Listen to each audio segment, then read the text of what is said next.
Welcome to the Aruba HiWinds 2025, the premier water sports in the Caribbean. Focus for this year on the live stream is the PWA Championship. Don't forget, it's gonna be windy, so hold on to those coconuts. And you might be asking yourself, why Aruba? I know, we know, all the kite freaks know, and all the wind freaks know. Constant wind, 23 to 30 knots, north-northeast. And of course, our lovely beaches, warm water, and beautiful, beautiful people.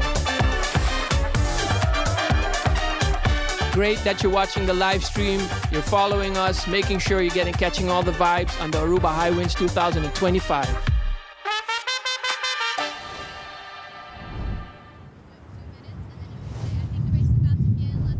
Yeah, but I want to tell you something, don't bank on it to start on time. That's fine. Yeah, I'd then, rather catch the start than miss it, you know what I mean? yeah, but it's going to be like 10 minutes, 20 minutes later. You got to be flexible on that. To put in some move, yeah, for sure.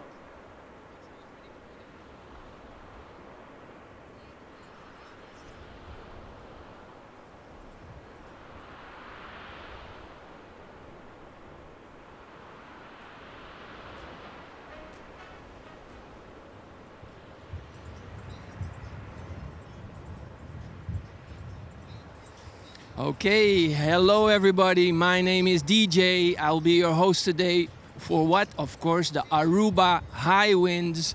Welcome, welcome. We're competing here in the biggest competition in the Caribbean for windsurfing, kite surfing, and all foil categories. And we're battling it out here. We also have our PWA Junior. Also, we're a part of that tour, so we're very proud of that. I want to say welcome to everybody. Welcome to Aruba. Of course, our lovely beaches, and of course, pretty water, and all the races getting ready on the water for the competition that's going to start. So in the meanwhile, we're going to have some time on the beach, entertain you guys, and also with my colleague Joe. He is in the booth, also ready to start commentating when the race starts. But in the meanwhile, I want to say again, welcome to everybody. And as you can see, kite surfing, it's also a discipline right here. And we start young. And I see this little guy over here. And let me just get you in the vibe of what it starts with. And let's see if we can catch this little dude, have a little interview. Can I have a little interview? And mom also, come over here. All right. I just want to say, you guys, we're live, and we're just going to do a little interview. Let's start with, we're talking about kite surfing and how it starts, and I think you're the perfect example of how things start. Can I ask, what's your name? Kai, Kai, and how old are you? 9. 9 years old. And when did you start kiting, or learning, or were interested? Last year, beginning of last year. Beginning of last year. And wow, 8 years, that's very young for us, but I see you're really getting into it, and you're competing also? Yeah. Wow, and is this your first competition? Yes. Okay, and which number should we watch out for? What's your number? 26, so we gotta keep an eye on that, of course. And of course, next to that beautiful boy is his mother, who's very proud. How are you? It's good. Happy. We're super excited.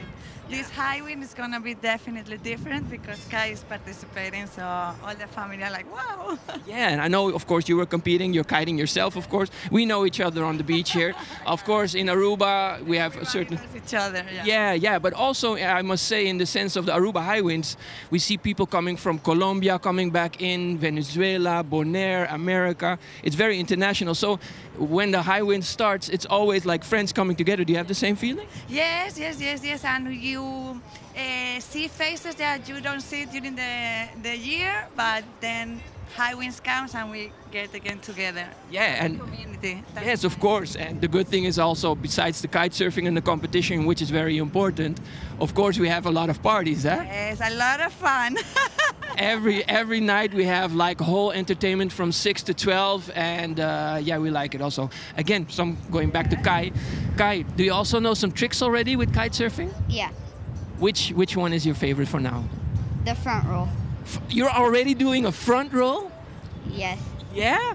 And then mommy, when she's watching, she's like, oh wow, she's holding on to the heart, of course. Eh? Yeah.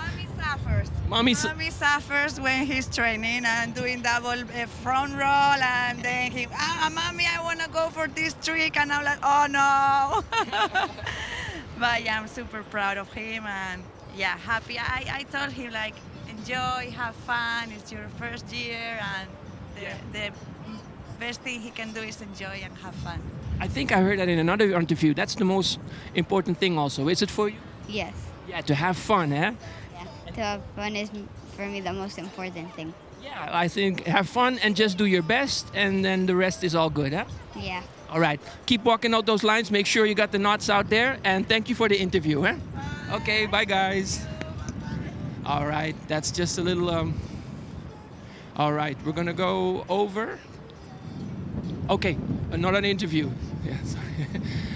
Okay, let's keep walking on the beach, and of course, Aruba HiWinds. That was a little feel for our little competitor, of course. He's 8 years old. It starts young, especially for kitesurfing. That's very interesting.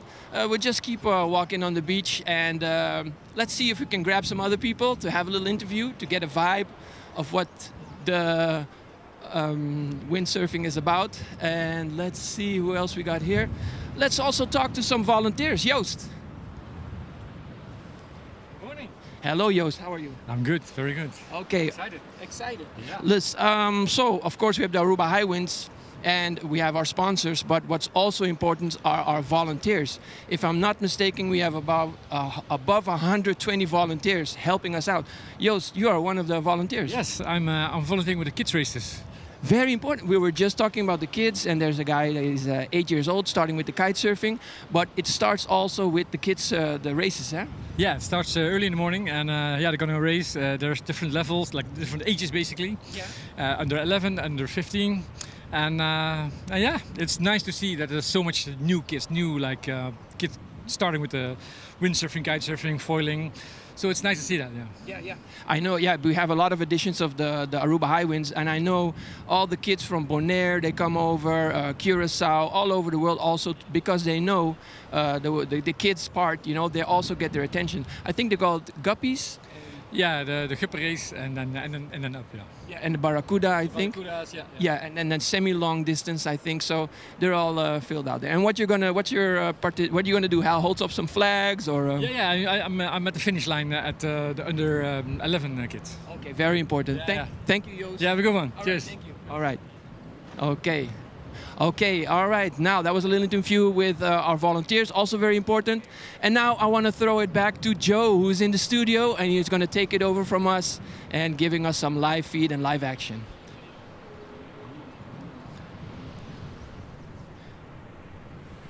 And good morning, everybody. Thank you very much, DJ. I'm Josie Ashland, joined here by Sarah Jackson. What a beautiful day to start off the season. It is stunning. It is blue skies, blue water. It couldn't be more perfect. We've got about 20 knots on the course, I think, and it's going to be perfect conditions. Yeah, I mean, season opener for the PWA Youth Cups. They all come from all the way different places of the globe. We have 5 stopped this year. Next one is going to be Bonaire. How do you see this season opener going to be? It's going to be interesting. There's lots of kids that have moved up an age group this year. We've got way more kids than last year. It's going to be really exciting. There's some new faces that we don't know anything about. It's great to see kids coming from all over the world. We've got a new rider coming over from Miami, Jack. Awesome. First time we've seen the Miami kids outside of Miami. So that's really cool. And a bunch of Europeans as well as the locals. I mean, I think you can always say when you see youngsters, when you see kids, just like we saw Kai down there on the beach, you know the sport has that livelihood to it. You know it has a future. And, you know, coming to Aruba and seeing so many little groms, I mean, the De Jong sisters, all of them just packing in and getting themselves into the water, it's really going to be something to be watching. And we're going to be starting off from what we've been told with wing foiling, so 4 division, as wind is a little bit lighter. And then after lunch in the afternoon, supposedly we're going to have 30 knots. And then it's going to be time for some fin. Yeah, so we'll do the wing foiling race first, and then we'll do the under 21 boys for a straight final. Mm-hmm. And then we'll run into another foil heat, which will be the under 21 girls, the under 17 boys, and the under 13 boys all together. And then it will all start again. And we'll do another round of wing foiling, under 21 boys, and it'll keep repeating. Yeah, the idea, if possible, if conditions will allow us to do so, and looking out the window here, I mean, we have prime seats. It is going to be 5 complete eliminations, so each one is a final, so they will be going 5 times round that sequence that Sarah has just said, and there's about 3 minutes in between each one of those heats, so it's going to be fast. Yep, we're going to have a lot to talk about. And there's going to be no shortage of action at all. Yeah, and absolutely. We can already see, just getting information in there, that it does look like we are going to be starting pretty much in a few minutes. But before we do, we're going to go down to the beach as we have an interview with one of the wing foilers getting ready. Well, we are going to be starting off with wing foiling. I have Andras here, coming from Hungary, but living in Aruba. I can definitely understand why. Yeah, Aruba is the paradise. So if you're coming from Europe, from the cold, then, you know, Aruba is the place to be. So tell me a little bit about this location for wing foiling. We know how good this place is for windsurfing, and it's great to see, you know, water sports evolving and wing foiling getting out there as well. We've got long distance, we've got some races. Tell me a little bit about it. Yeah, so actually Aruba, this spot, Fisherman Huts, or since yesterday, Sarah Quita beach, we are super happy for that. It's perfect for wing foiling. It's offshore, although you have to go a little bit out behind the reef, but there the wind is constant, perfect, flat water. So yeah, it's hard to imagine better spot than this. Sounds like a paradise to me. Well, we're going to let you go to it as you guys are going to be starting at 10 o'clock. And look forward to seeing you out on the water. All right, thank you. Thank you. Well, there we could see just a little earlier this morning, catching up with Andres, getting the vibe, as DJ said. I mean, Aruba, there's always some music happenings. There's some cold ones, there's some hot ones, depending on the time of the morning or afternoon. You can really feel that island energy. Yeah, I love it here. It's the island vibes. It's the happy island. It's ever since I met Sarah Quita, I have wanted to come here. I came here for the first time last year, and it's everything she sold it to me. It's such a beautiful place, beautiful people. What more do you want? I mean, you know, this is her beach. This is her beach. As we said, she was honored yesterday. This location, Fisherman's Hut, has been called now Sarah Quita Beach. 25 World Championship titles is going to give you that honor. One of the best windsurfers of all time. But HiWinds, this started off in 1986. That's when I was born. That is a long time ago. And it was two people who put that together, Anthony Block and Ruben Croas. They decided, saw that there was a vibe, saw that they wanted to start it off with some friends, do some downwind racing, a little bit of entertainment, some beers on the beach, and then it just kept going and getting bigger and bigger. We've had, names like Robbie Nash, Bjorn Dunkerbeck, the twins, all of the top windsurfers, kite surfers, and wing foilers now with the new discipline of wing foilers in the world coming down to this little location. Why? Because it's got high winds. It's amazing, and I think the thing that's beautiful here is it's like circular. So we even down to like Sarah Quita started here. Now the beach is named after her. You've got Benny van der Steen, who's the guy on the start boat, ex-pro racer. He came third here when the last time we raced here with the pros. And I think that's the beautiful thing about HiWinds is you have everything from the teeny tiny groms all the way up to the legends. And it's just an amazing vibe.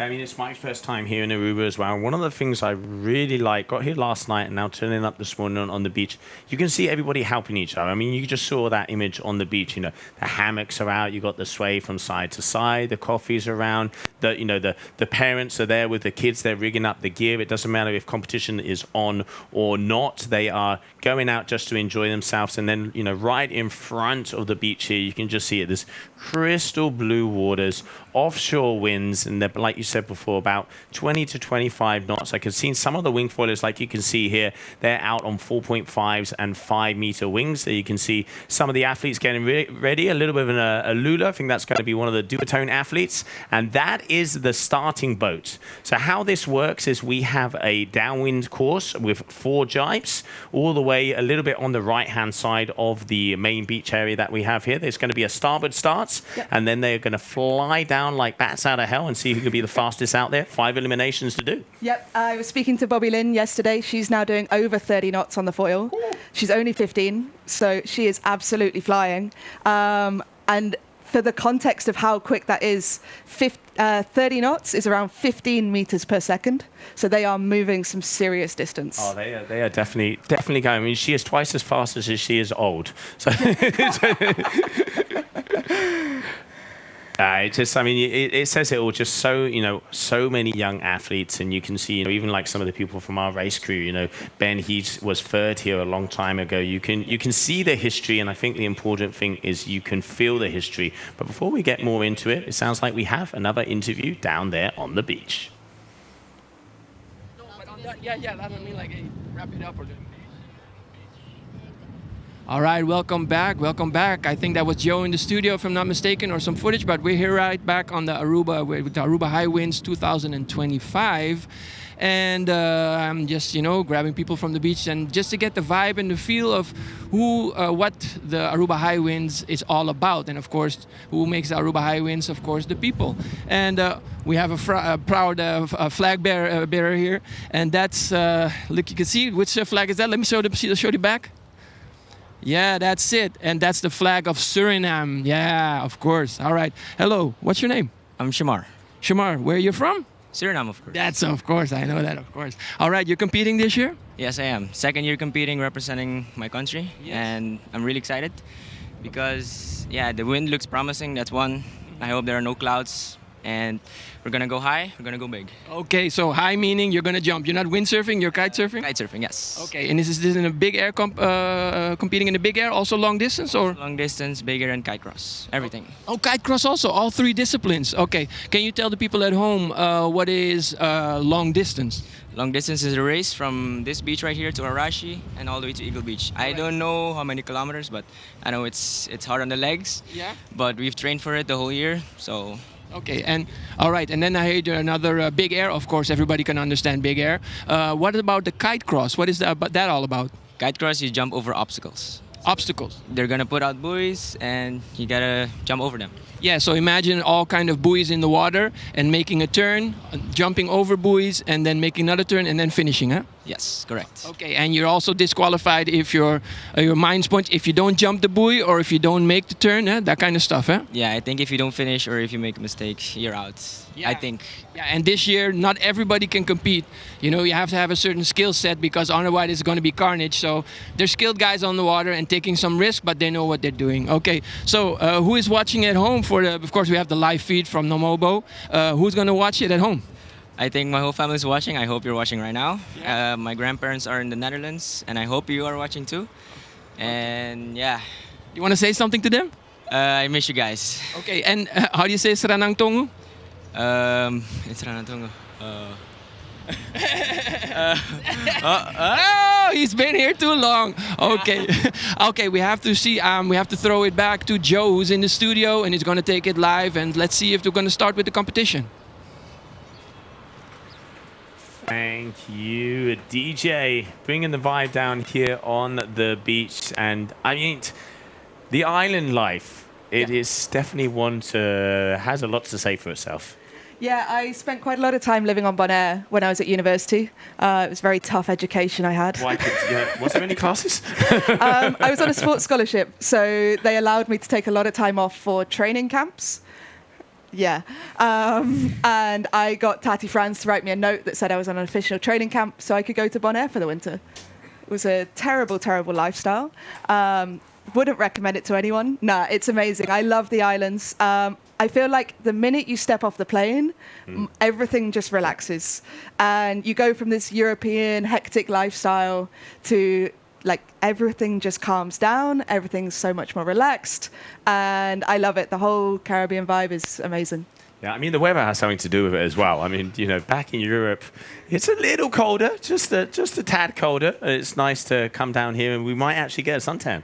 You mean you don't love it when it's like horizontally raining 25, 30 knots in silt? No. And That's bad for the health. Definitely bad for the health. No, but I mean, it is such a beautiful location. And, HiWinds, it's not just about the competition, which, it's talking to a lot of the locals and a lot of the organizers. It is about the lifestyle. I mean, look at that, what we have on the screen. Just, crystal blue water, everybody kind of getting ready to... Yes, it is a competition. We have the PWA Youth and Juniors, but then we also had, as we were just talking down there on the beach, you've got the long distance kite, so it's going to be a race from this beach to Iradi. We got the big air, we got the kite cross. Then, of course, there's the night The sunset calendar. sessions. The sunset sessions, that's a beautiful way of putting it. Thank you. Sunset sessions, where obviously cold ones will be happening left, right, and centre. But I mean, it says a lot about the event that it's sponsored by Amstel Bright. I mean, every event should be sponsored by a beautiful, beautiful cold one.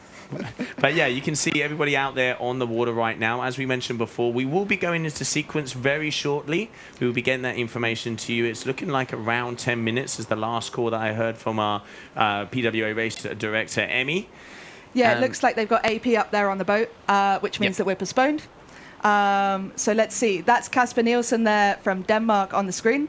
He's a duotone rider. We first saw him in Alachati last year. Came out of nowhere, won the event. Underdog. Gotta love an underdog. So yeah, he's definitely one to watch. He's going places. Oh, absolutely. I mean, there's so much raw young talent. I think, you know, in all water sports in general, you can turn up to any World Cup or invitational event and suddenly there be a local wonder kid or, you know, a local hero that will literally blow everybody out of the water. And, you know, it's not just the top names that really make a difference. It's, you know, you really have to know the location. We were talking to a couple of people down on the beach. You know, experience and local knowledge is always one to watch out for. But before we start, it looks like we have some more interviews on the beach with some of the wing foilers, as they will be the ones letting the green flag go. Standing down here on the shore with Bruce, local boy here from Aruba. Thank you for inviting us here to the HiWinds. Yeah, thank you very much. Thank you for having us. So you're going to be doing the wing foiling, so you're going to be getting ready very shortly. What's it looking like? How's it feel to have so many people from different locations come down to your home spot? Well, you know, it's a reinvigoration. HiWinds is pretty famous. It's been around for a long time, and we've seen a lot of windsurfers back in the day, and now we're with wing foilers, and I think wing foiling is a very exciting sport, fun to watch, and we can do tight slalom races. Tell me a little bit about your gear. What do you take out in these kind of conditions? Well, gear tuning is very important. Lots of wind. You want a small foil, which means it's going to be faster, but you also want to be able to do a good start in the shadow. So it is a little bit of a tactical and, you know, skill thing to do a good race, and your jibes are important.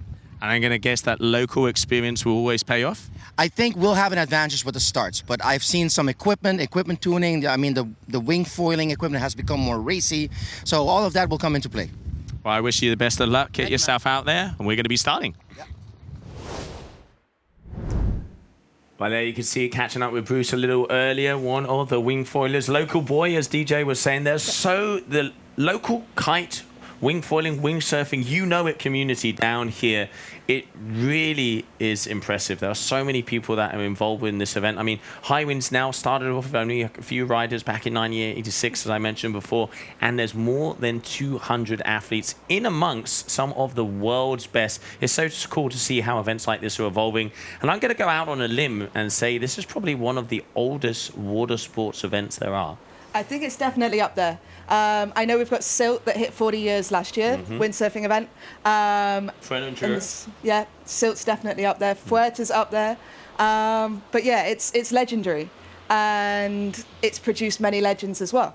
I mean, look at that. It doesn't get much better than that. Blue, white sands, and everybody getting ready to rumble. As we mentioned before, wing foiling is what was going to start off, as we have a lot of local athletes going out for that wing foiling section. Then we get into the PWA side, so we're going to be seeing the under 21 foilers. Few people to be looking out for. Yeah, for sure. There was a really strong group of them last year, and now quite a lot of them have come here. I think the main ones to watch here would be Benedict. He won here last year, loved the spot, won almost every race, in fact. What's not to love? Absolutely flying. He was closely followed by Brendan Lawho. Brendan's a bit more of an expert on the fin side, and we'll definitely see him excelling later. He's also the fastest kid under 21 ever on a windsurfer. He did over 50 knots in Luderitz last year, which is insane. And he recently just won the Youth Speed World title as well. So this kid's flying. But yeah, Brendan will definitely be one to watch on the fin later on, but he's pretty handy on a foil as well. Casper, who we saw before here on the screen. For sure. Casper came out of nowhere back end of last season. He comes out of Denmark, and if we know anything about Denmark, it's the home of the beast. Johan So, oh yes, Noah. that little group coming out of Denmark seems to be making some incredible races, and I think Casper's just the next one on that beast formation. I mean, you know, if we, as you mentioned before, we saw him for the first time at Alcatel last year in Turkey and came out and won. So we could say this is his first pure season on tour, because it was his rookie season, because coming into the sport last year. Going to be interesting to see a little bit of added pressure, a little bit of expectations there to happen. And then, of course, like you're saying, we're starting off with the full, but then we're going to be moving over to the Finn side and talking to Storm, who is the man to beat. Yeah, Storm was under 17 champion last year. He's got to step up now and face the big boys. He's under 21s. Speaking to him yesterday, he's pretty confident. There's no shortage of confidence with that kid. Yeah, I caught up with him on the beach, and that is confidence is definitely a word I would put towards him. You could see he's not hesitating, but you know, to be a winner, you have to be a shark, you have to be a pit bull, and it's all fun and games out on the beach where everybody's there, but when they're on the water, they smell blood and they go for it. Yeah, it's really cool to see this motivation from him, and he's so dedicated. He breathes windsurfing, he lives windsurfing. He works at Jibe City over in Bonaire, so he makes his money windsurfing. He's on the water every day, on the fin, on the foil. He's motivated. He even wants to try and maybe do some of the adult events this year. And yeah, he's flying. Let's see if we can separate the boys from the men. Let's see. And battling with Storm last year, we had Tiho as well. Tiho is a couple of months younger than him, but in a younger age group. So he will be competing still in the under 17s. And it'll be interesting to see how he goes on, because a lot of pressure now. It's not got that battle with Storm. But can he hold it together when the expectations on him that he has to win? Yeah, that's a really interesting point. We caught up with him earlier this morning as well. We're just at the skippers meeting, and he was actually saying that, always it's this, Mano versus Mano, or David versus Goliath, in between those two athletes, and now Storm is to the next category. The logical thing would say, okay, Tiho has this. Yeah. But that added pressure is where you really see how an athlete can take that. There's athletes who like the added pressure, like, the eyes on and that expectation. There's other athletes who don't kind of take to that as well. But beautiful place to do it. We will soon find out, and looking forward to see the battles out there. I've just been told by the little birdie that it looks like we are going to be going into sequence very, very shortly. But before we do so, let's go for a short commercial break.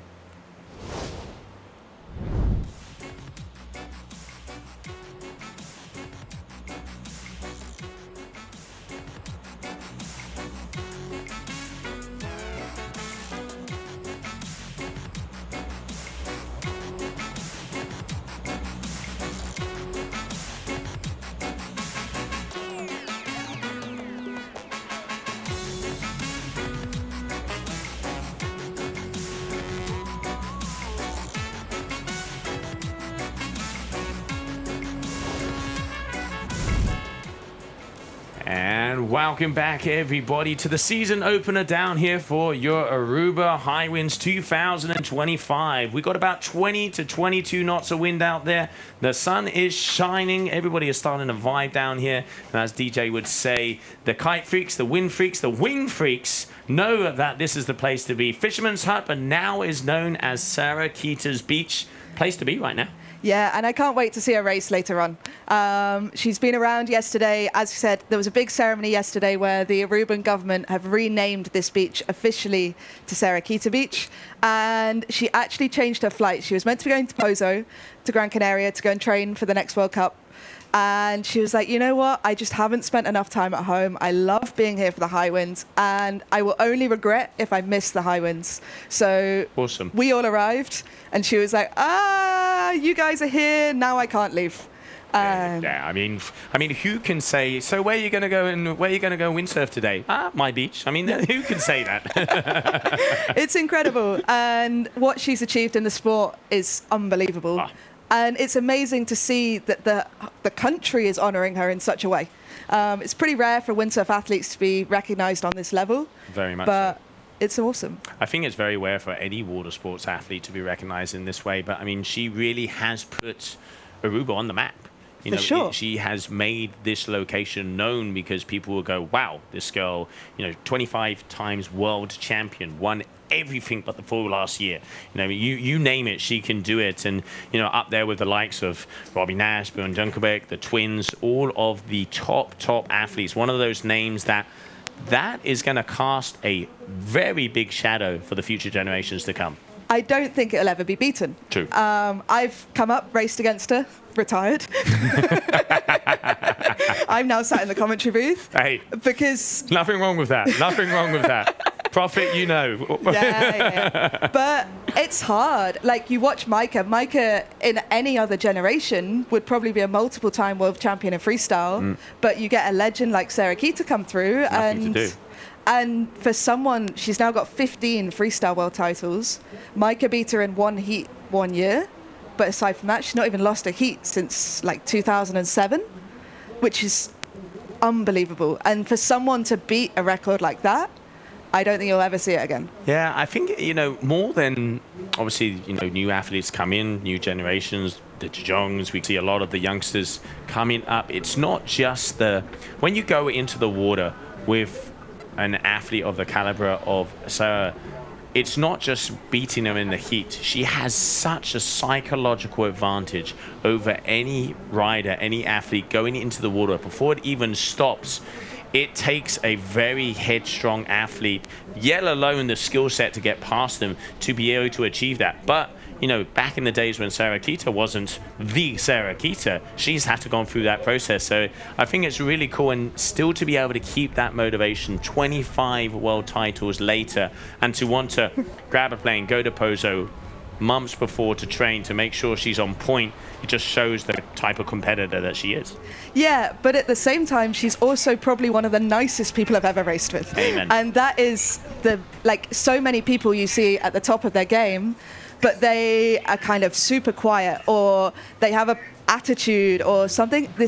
She couldn't be further from this stereotype athlete. She's incredible. And from when I met her when I was 13 to now, she's become one of my best friends through racing together. And the first time I ever won a race, she was the first person to come and jump and throw me in the water and say, well done. I think one of the things with Sarah, I've known her, but especially a lot of the times from Fuerteventura, where we have the kite events together with the windsurfing events, is she always has a smile, she always has her hello, and she is always the person that will go that extra mile to make sure and say hi. Now, going out on the water right now, you can see it just got the word. We are going to be going into sequence. So we are going to be having our wing foilers are going to come out onto the water to play. And there we can see our start boats. That big stick on the end is going to be the points. And then we have the pin the other side there with a starboard tack. Yep. So starboard start for these athletes. 4 jibes. Downwind, and then it's all the way to the end. Who is going to be the faster? Looks like some of the wing surfers are getting a little info, but name of the game is wing foiling right now. We're going to be starting very shortly. I can start to hear. Here we go. Foil 3, 2, 1, and red flag. So 4 minutes, and we will have green flag out there on the water. Benny shouts so loud we can hear him in the studio. Hey, you've got to have those lungs. Got to have those lungs. I was talking to him before. The last time he competed here, he was 3rd. So he knows what this place is like. I think that's really cool as well. That we can bring such high-level caliber crew to these junior events and make sure. So Benny is the same guy who's calling the starts on the Pro Tour. So when we do these junior PWA events, it's all about bringing the level and giving them the experience that when they rock up at a PWA Pro event, they know what's going on. We run everything the same. The start procedure is the same. We're strict with them. We don't give them leniency, but that's what they need to go and take it to the next level, rock up on the tour and cause an upset. Absolutely, like those underdogs, as we were mentioning before. But I think it's a learning process for the youngsters. It's getting them used to, because when you start to hit with the big dogs, those starting sequences are like, you're off, boom, 2 minutes later, boom, 2 minutes later, boom. It really gets the kids into that mindset, because there's a big difference in between the expression disciplines of waves and freestyle to the pure racing disciplines. It's a different animal. And for the start, it's such a precise thing. So if you've never watched a windsurf start before, they don't start from stationary.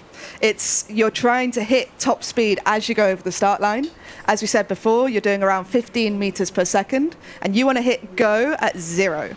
So you've got the judgment to be able to arrive on the start line exactly as the green flag goes up. It's difficult. It's not straightforward at all. And a lot of the kids actually this winter went out to Tenerife, which is where I live, or spent a lot of the winter. There's a pro slalom training over there. And it's really cool to see them progress up the groups as well. So you've kind of got Group 1, which is Jordi Vonk, Nico Preen, Matteo. And then you've kind of got this Group 2, which is the next generation. And you see them, and the first time they come, and they're all timid, and they're always late for training, and they don't really know what's going on. And by the end of 3 months... Learning the routes. Yeah.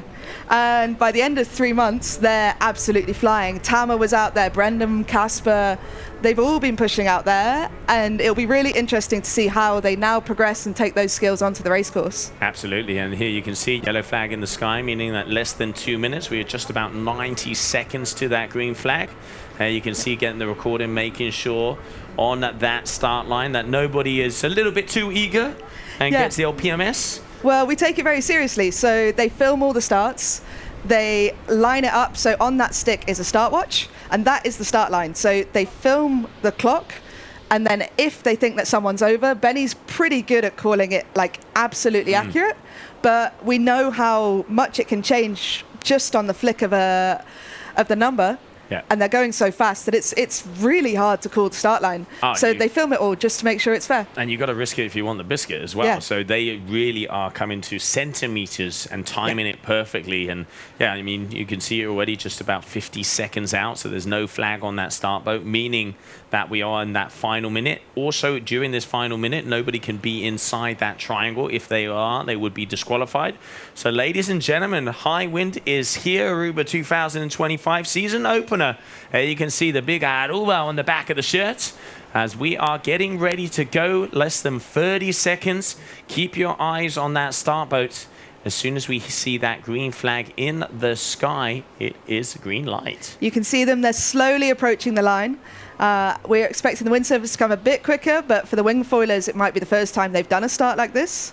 So about 8 seconds to go. There we go. They're picking up speed and flying towards the start line. All right, if I'm not mistaken, okay. Have we got a clean start? If we hear clean start, it means everybody is good. Look, I don't see Benny getting nervous there, so I reckon we're not going to have a general recall. So we do have a clean start, and the athletes are off already. There you can see making their way downwind, as we mentioned before. Downwind course, 4 jibes, and then victory across that finishing line. Yeah, so it's a reach ever so slightly off the wind. It's about the fastest route that you can go. And the nice thing about the wing foiling is they race everyone together. So there's no heats, it's just a straight final. Whatever level, whether you're just learning or the guys that are flying out of the front, the HiWinds is for everyone. So it's a really nice environment to start racing or to try and win overall. And just to have a good time out there, you can see them already making their way through a pass mark number 1 there as they do that jibe. 1 went down. Took off a little bit too fast and unfortunately dipped the foil, so he's or she is going to be out. Yeah. And now we're going to try and get close to the leader. That is looking, if I'm not mistaken, like our Entis athlete. So absolutely launching himself. Let's see if we can get a number. On the other side, oh, that's going to be number 2, if I'm not mistaken. So looking like this person, we will try and get names and information to you guys as soon as possible, but she's probably got about a 20 to 30 meter advantage already. And in second place there, I think that looks like Nigel Hart from Bonaire. He's recently moved over to duotone, and he was a freestyler before, windsurf freestyler. Comes out of that crew of incredible freestylers from Bonaire. Recently got more into the wing foiling, and I saw that set up on the beach.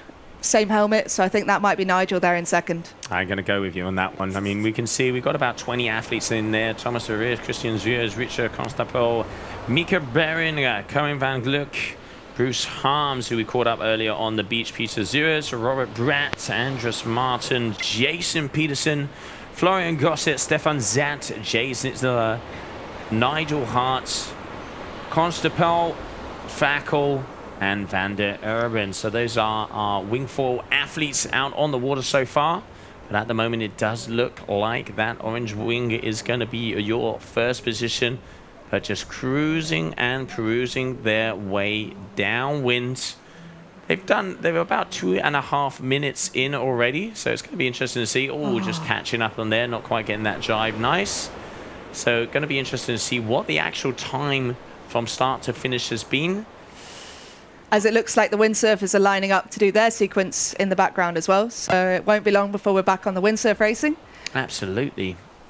And in that heat, we have Storm Nikolai, Mario Bostagers, Jacek Garnask, we're going to have to learn how to say some of these names, Dama Mondria from Aruba, Kasper Nielsen from Denmark, Benedict Emser from Germany, Brendan Lawho from France, Jack Drulard from the USA, and Tycho Schmitz from Bonaire. All right, so a nice little gathering of everybody there. So wingfoilers have already made their way through. Let's not forget that every 2 minutes they are going to be starting yet another race. So I'd say let's make our way back to the start boat, as we are going to be going pretty much into sequence right away. Let's see if we can get an image up there. But there you go. Oh, I can hear. Okay, I can hear Benny. I can hear Benny. So 5, 4, 3, 2, 1. Red flag. All right, red flag is in the sky for heat number 2 of the foil. This is going to be your Windsurfing Youth Slalom PWA Foil Boys Under 21 division. Yeah, it's going to be a good race. I'm really excited to see who comes flying out the blocks. Benedict taking it last year. Yeah, for sure. It's going to be close. It's interesting as well, what equipment have they chosen? There's limits on what gear they can take. So they have a set amount of gear that they can register for each event. And some of them will have all the gear with them. Some of them had baggage restrictions coming here. It's not that easy. So yeah, some of them have limited gear. Have they got what they need? Who knows? So it'll be interesting to see. Yeah, I mean, there you can see red flag in the sky, meaning we are already less than 4 minutes in. Just to explain that starting sequence, so red flag goes up at minute number 4. From 4 to 3, you will see that red flag. As we hit that minute number 3, red flag goes down, no flags. When we get to minute number 2, yellow flag hits the sky. Then from minute number 1 to 0 is no flags. And then, of course, the international all guns blazing, pedal to the metal, green flag comes up, means that the race has started. Yeah. And here we can see our athletes, heat number 2. So there we have Storm, Mario, Jacek, and Tama. 4 of the 8 or 9 athletes that we have in this heat. And definitely, as we mentioned before, Storm, he can talk the talk. Can he walk the walk? Let's see. And I think he's put a bit of time in on the foil this winter as well. We didn't really see him on the foil last year. So it'll be interesting to see what happens. And there, Benedict Emser, the winner from last year. And then, as you mentioned, Kasper Nielsen, who took the win over in Turkey Al-Kati, and first season, we could say, for him. Because he had his rookie season last year. This is going to be his first full season.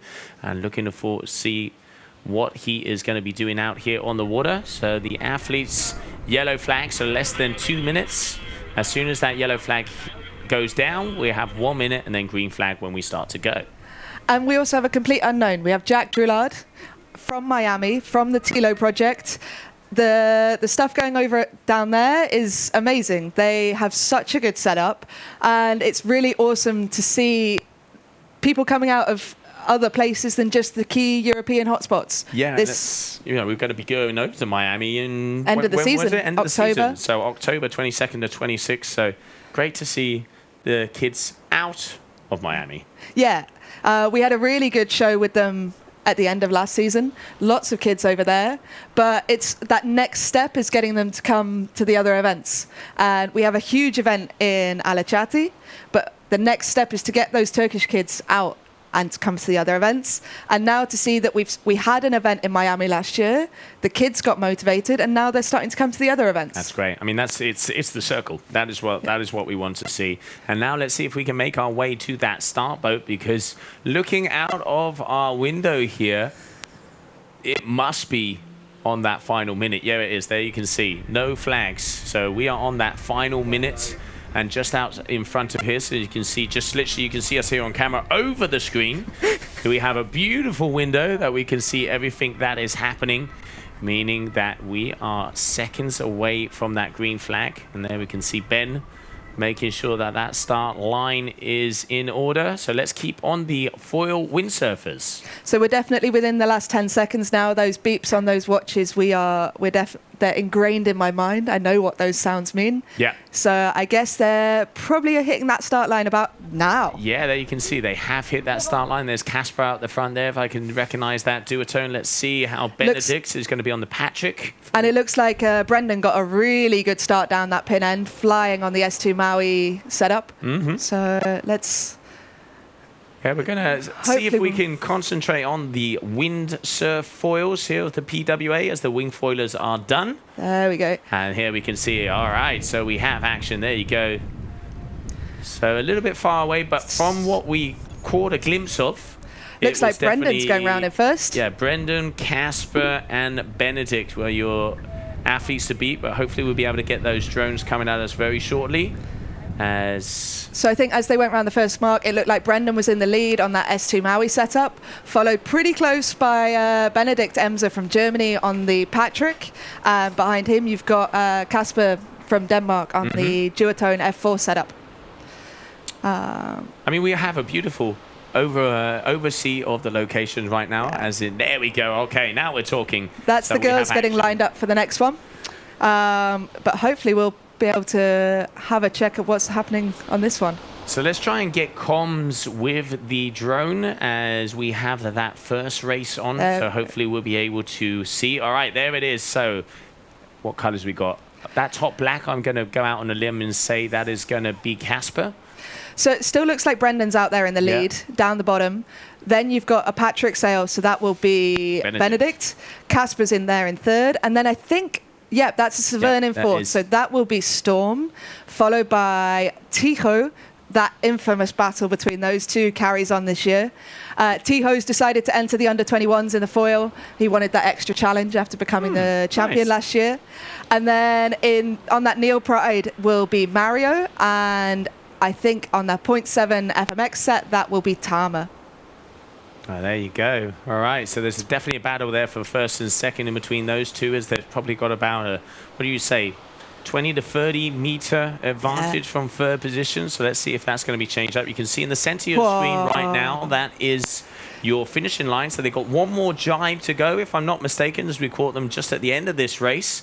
And they are going to be done. So you can see that mark just at the top left-hand side of your screen. They're going to be surrounding that mark, and there, okay. It is going to be that is Brendan out there on the orange, second position. Benedict in second. And it was a beautiful jibe from Brendan. It can be pretty hard when you're out in the front. You've led for the whole race. You've got to hold it together on the last jibe. But look, he's pulling away. He is flying on that setup. Nice. I think all of my assumptions that he wasn't going to nail it on the foil have been blown out the water. I think he's had something to say to you, and he's saying it very, very loudly right now. So it does look like Brendan is going to be coming across. But hey, wait a minute. He's going close to the boat. Flying. So, yeah. So it's going to be Brendan. Second position is going to be Benedict. And let's see if it was Casper or not, because there was a battle there for third and for fourth. Oh, it's close. Ooh. Looks like Tijo's just going to pip Storm on the finish line. But yeah, in third place, Casper. And then that battle on the finish, I can't call it. Too close to call, but there you can see a beautiful image of that finishing line as we are going to be moving over next. Heat number 3, as we will have our Youth Slalom PWA foil girls under 21, under 13 for the foil boys, and under 17 in this heat number 3 of the foil. A HiWinds has officially started. That's it. We've got a result. There you go. What a start. It looked like Brendan was absolutely flying. He's changed sponsors over the winter, and I think we're going to go to a replay.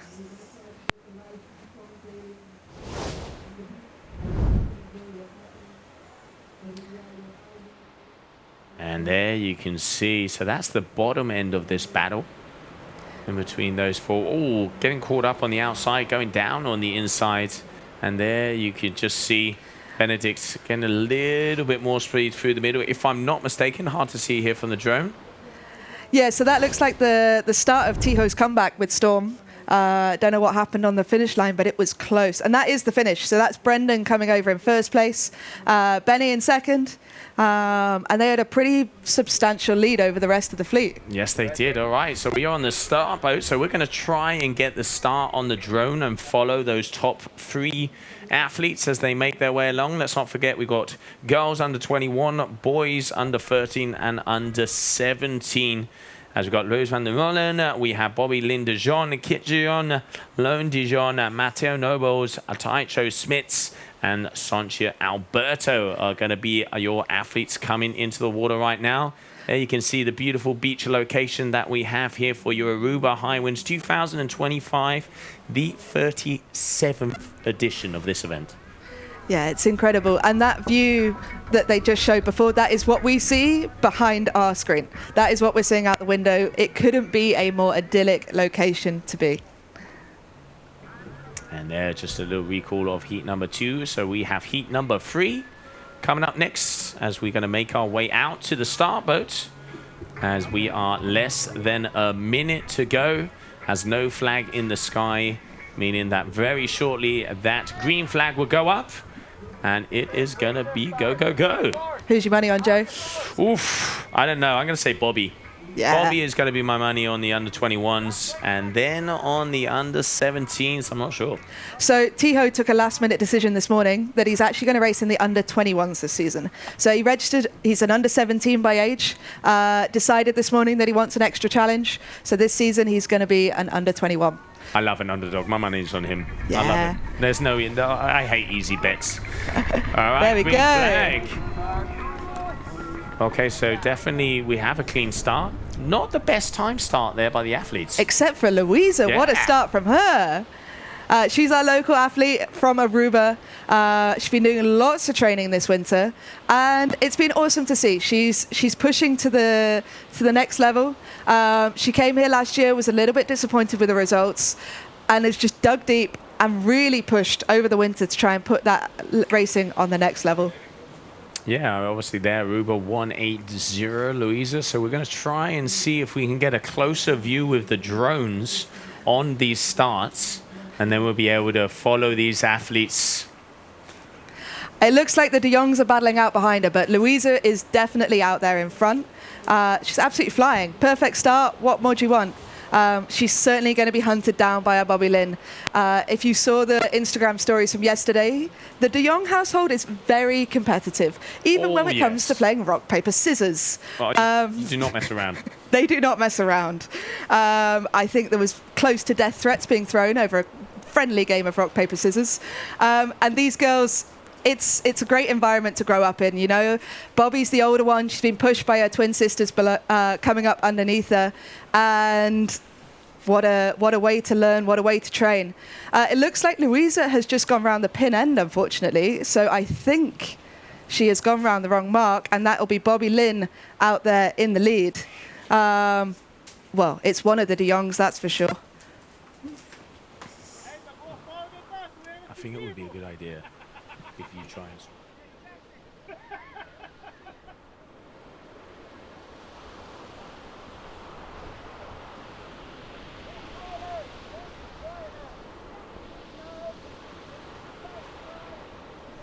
All right, so you can see there, Louisa still out in front. This 4-mark downwind slalom race out here on the foil. So you have your under 21 girls, you have your under 13 and under 17 boys. At the moment, we only have cameras on our girls out front. Coming up next, let's not forget, we will be going back once again to heat number 1. So next we will see our wing foilers coming out onto the water. And it looks like They're going to be continuing on for 5 rounds. Then there's going to be a short break. And it will be time to see if the wind has increased enough to go to that fin division. But what a way to start off this 2025 Aruba HiWinds. And what a beautiful location this is. We've got about 22 to 25 knots on the readings. Probably about 25 degrees down here Celsius. And we're starting off with day number 1. And you can see just following here, beautiful jibe around what, if I'm not mistaken, was the final mark. And you can just see her flying along, holding on to that top position. I mean, just look at the speeds. As Sarah mentioned before, you know, athletes 15 years of age and they're already going 30 to 35 knots. It is incredible, that level of what we're seeing with some of these youngsters. And also, so it is going to be Luigi is going to be taking that first position here of heat number 3. All right, so next up, we're going to be going back into sequence one more time and changing it up for some more wing foiling. So this is me muted, right?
Hey Randy.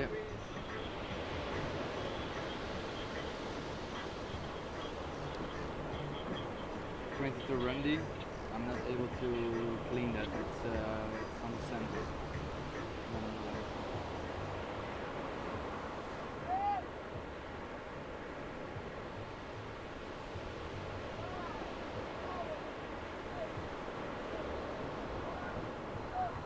As we are getting ready to go, as you can see once again. So heat number 4. So this is the second round. We're going to be going for 5 eliminations. So heat number 1, elimination number 2 of the wing foiling out here on your screen.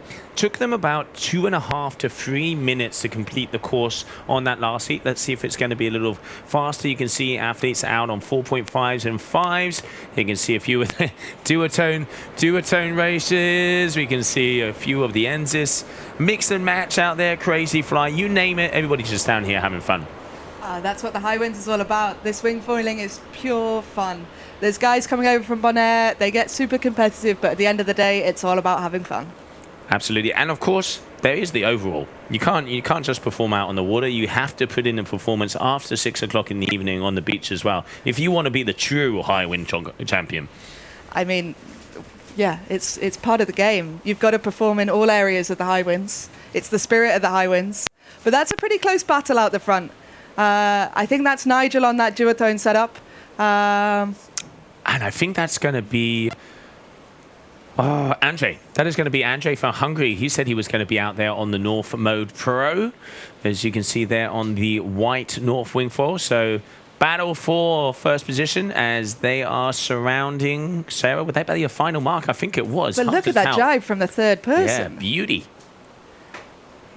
See, last at race number 1, elimination number 1, it was the grey and yellow wing down here who took that first position. But right now it is going to be Andres coming out of Hungary, local boy down here from Aruba, as you can see out there on the modes. I think this is him. I'm number 1 on the bib. See number 1 in the race. Number 1 in the race. Let's see. It would be great if we had some numbers on the list, but doesn't look like we do. So we're just continuing on. Have we got them? Number 1. So Tom de Vries. Okay, so upside down. Okay. But that's the... Whoa, that was close. And he goes in. So Tom's gone down. The yellow one came through. Let's see if we can get back on that battle. Well, one thing is for sure, they're flying out there. We're not quite sure some of the athletes, as there's a lot of local riders, but they are definitely flying on the water today. So very hard to see. We are trying to see some of the bibs. So 19, if I'm not mistaken, to Evander Arabim. So that's number 2 there on the yellow one, the yellow and grey one, which will be That's Christian. Christian. Okay, so that is Christian. And he goes down. So that'll be Nigel then leading. I think you're right. Yep, number 23. So it is going to be Nigel. We are trying to get these numbers. Obviously, as long as they don't change wings, we'll be all right. Yeah. All right. So just as we mentioned, it is, especially on the wing foiling and the kite surfing side, the long distance side, it is more of a fun competition. Yeah. Enjoying yourself out there with mates, having that competition vibe. Then when it comes to the PWA side, it is serious business. So that is serious business. So we will see who is going to be coming through, because next up we'll have that under 21s. We're still waiting for results on that elimination number 1. We don't know whether Tiho or Storm got it. I think we're going to be waiting because we are still running on, it is still a youth event. We've not got the full live score set up. Normally we have for the pro stuff, we have quite a big team with loads of people running lots of stuff. We're a much smaller team on the water side at the junior events, so we're doing the best we can with what we've got. And yeah, it looks like we'll be bringing you the results at the end of the day. They won't be being updated live. All right, so we'll be getting those results to you as soon as possible. But there we can see, yep, our athletes. Benedict there in the front with the Patrick sail. You can see, if I'm not mistaken, that's Brandon on the left-hand side. Yep. As they are just bobbing around, cruising and perusing. Smooth operators out here on the water. As we will be moving on to your elimination number 2. Heat number 1 will be coming up next for the under 21s foil. And I think Tiho will be pretty disappointed with that result from the first round. He's been training with a bit of a legend in the Bonairean space, Mr. Amado Vrieswijk, this winter. Amado says this kid is going places. So, yeah, that's Tiho Schmitz. He's in the under 21s this year on the 0.7 setup with the Future Fly boards. New sponsors this year. He's joined Amado on that team. And he is looking so good in the training. So let's see if he can match his fellow countrymen and fly as fast as Amado does. We're just waiting right now for the start of the second elimination of the boys under 21.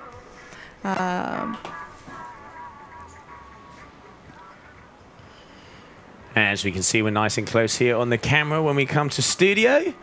Good afternoon, good morning, good evening, everybody. As we are getting ready for that one to go, let's concentrate out on the water. As we can see the athletes just circling their way around as we get ready for that heat to go.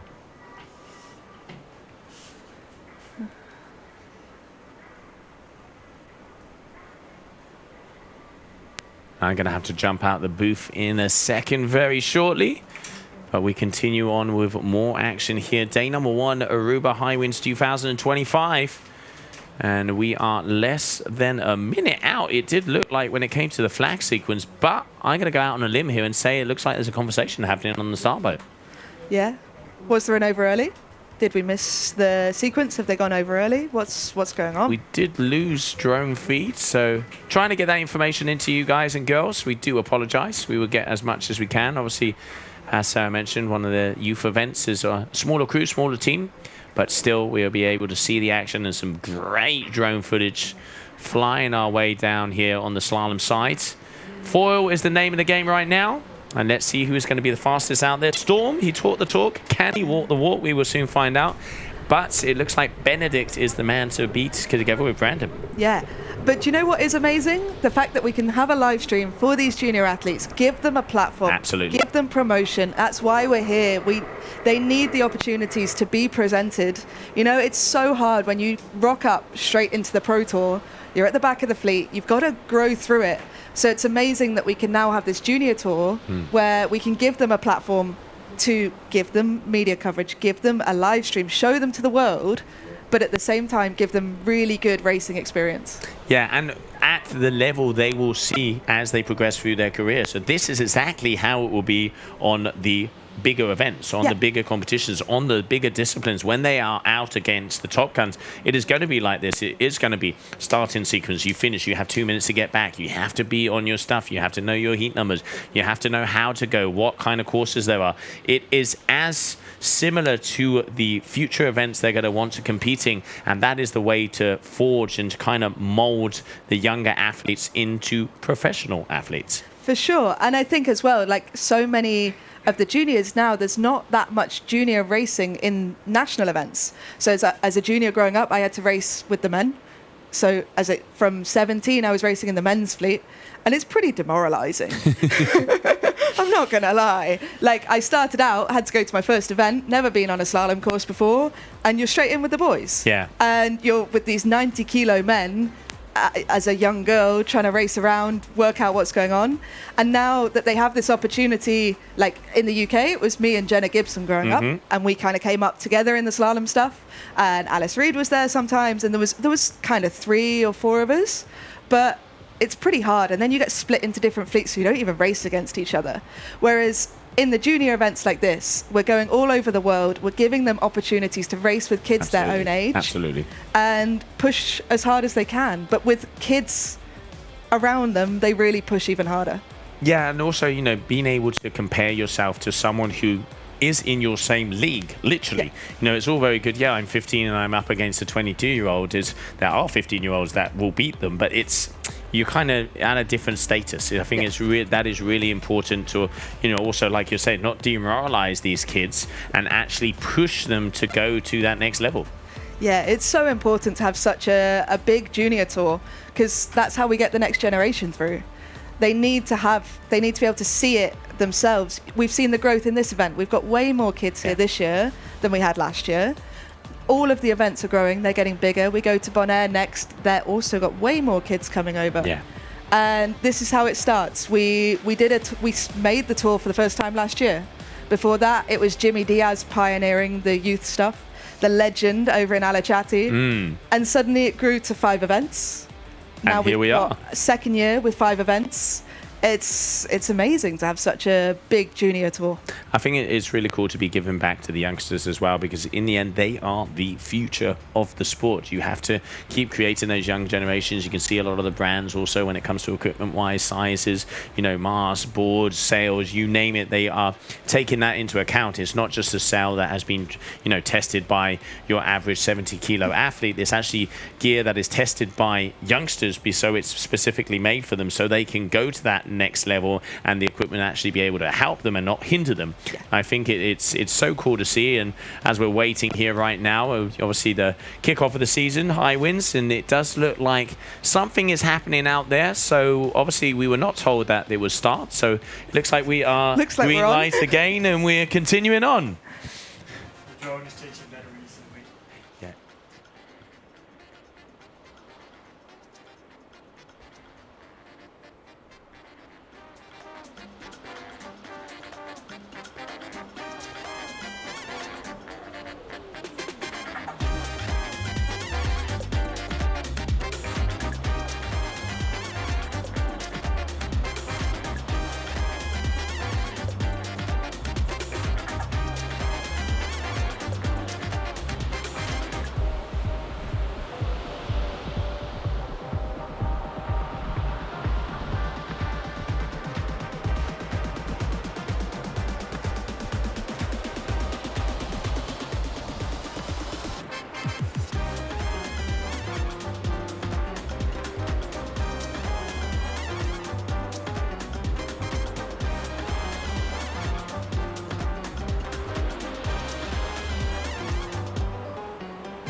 Welcome back, everybody, as we are here for your 2025 HiWinds event, the 37th edition.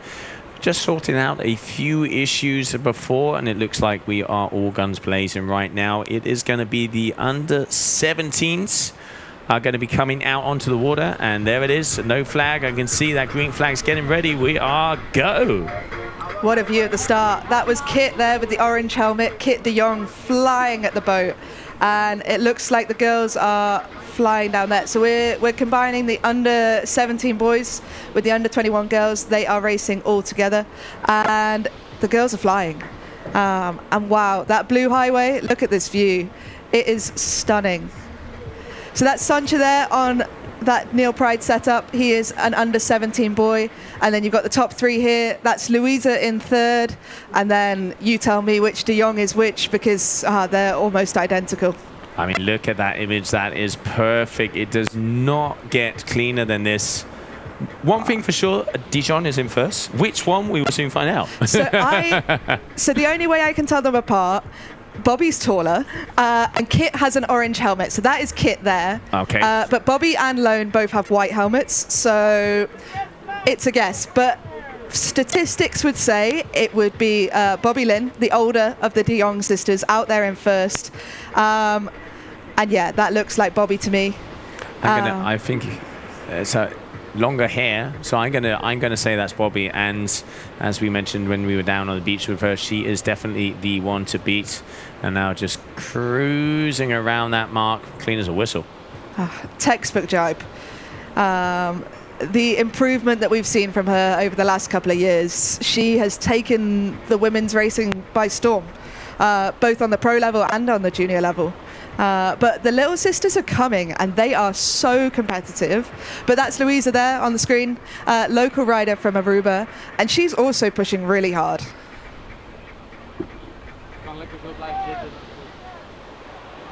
And I can hear some things on the boat happening as well. So it is going to be He's just going to be going through in first position once again. Bobby Lynn de Jong from Bonaire. And across the line. Now that I think is mark number 3. You've got the boys on the boat on the outside, making sure that it's all fair, all safe, and watching what's going on.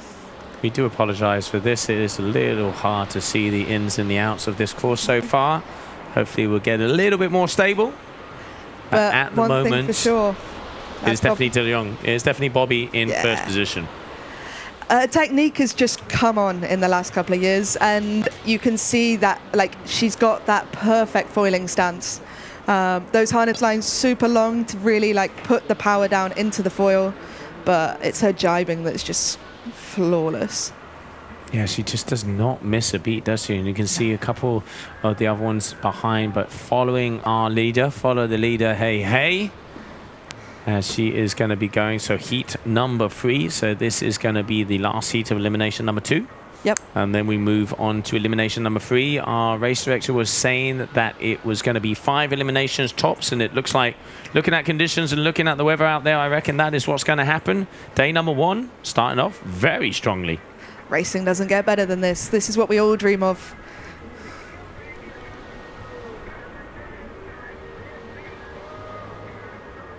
All right, so there you have that finishing line.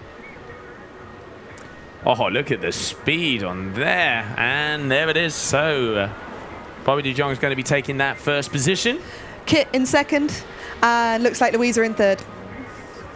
All right, so there are your top 3 here of your foiled girls under 21. As we now go back, as it's going to be elimination number 3, heat number 1 of your wing foilers. Getting ready yet again. Yeah. A yellow flag. 2 minutes. 2 minutes.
All right, so we can see an AP flag in the sky for some reason. So it looks like we are going to be going on postponement. So we will be back very shortly, kind of get the information in why that AP flag is in the sky, as we were just about to start elimination number 3 of the wingfoil division. And AP flag is in the sky.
This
And welcome back, everybody. As we can see already, your heat number 2, elimination number 3 for boys under 21. So it looks like Brandon Lawho out there in the front in second position. It's going to be Benedict, and third position is going to be Casper, as these guys have been battling it out through the last couple of eliminations. Oh no, going down. Benedict, unfortunately, Casper overtaking him on the outside. Costly error there for him. But Brandon is going to be making his way all the way, as he's got a couple reaches. Your current leaders, you can see him out there in the orange and the blue.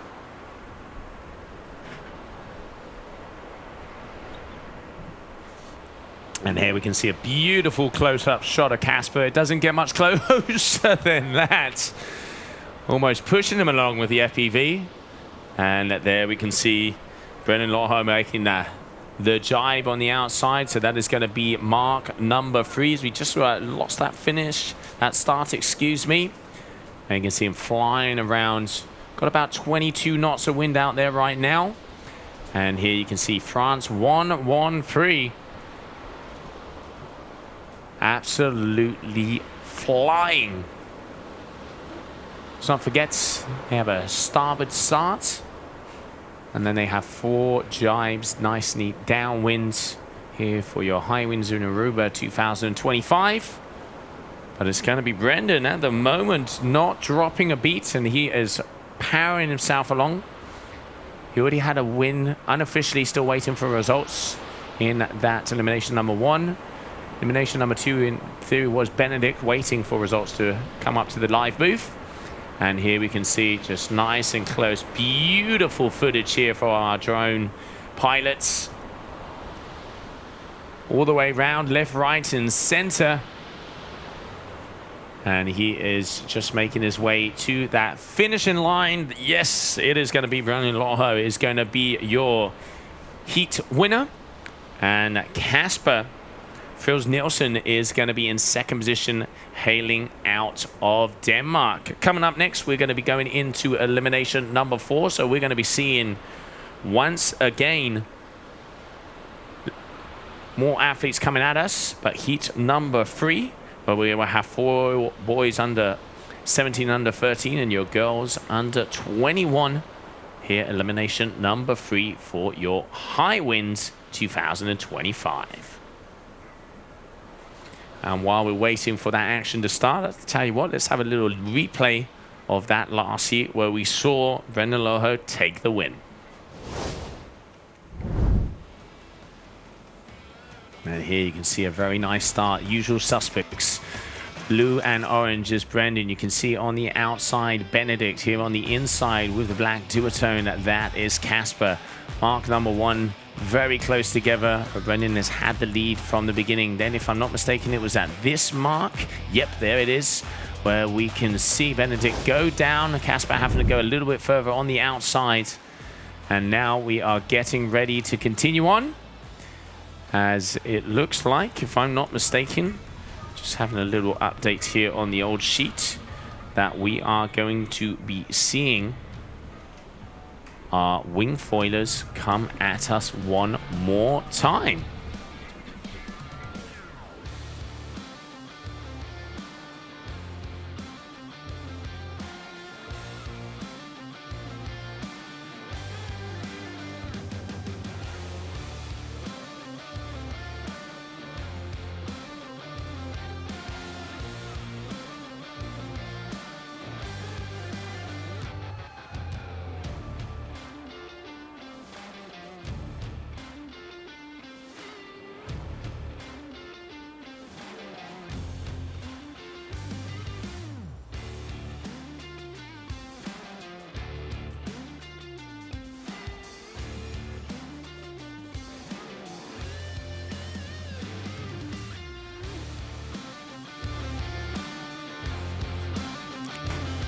All right, so I do apologize, wrong information in there. So it is going to be our foil boys under 17, under 13, and under 21 girls coming up next.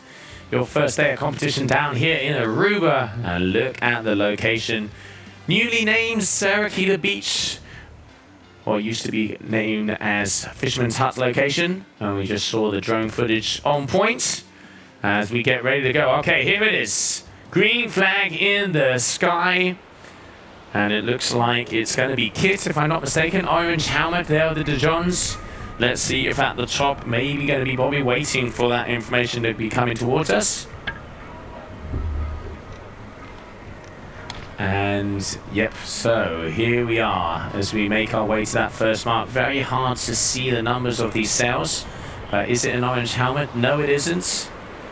Does she have a number on her sail? Could be hard to read. Okay, MB46. So that's going to be Bobby. All right, so Bobby in first position. Bobby Dijon is going to be your leader once again. Then I can see Kit in third as she has that orange helmet. And in second position is going to be Louisa. As you can see there, Aruba 180. So there it is, your 1, 2, and 3.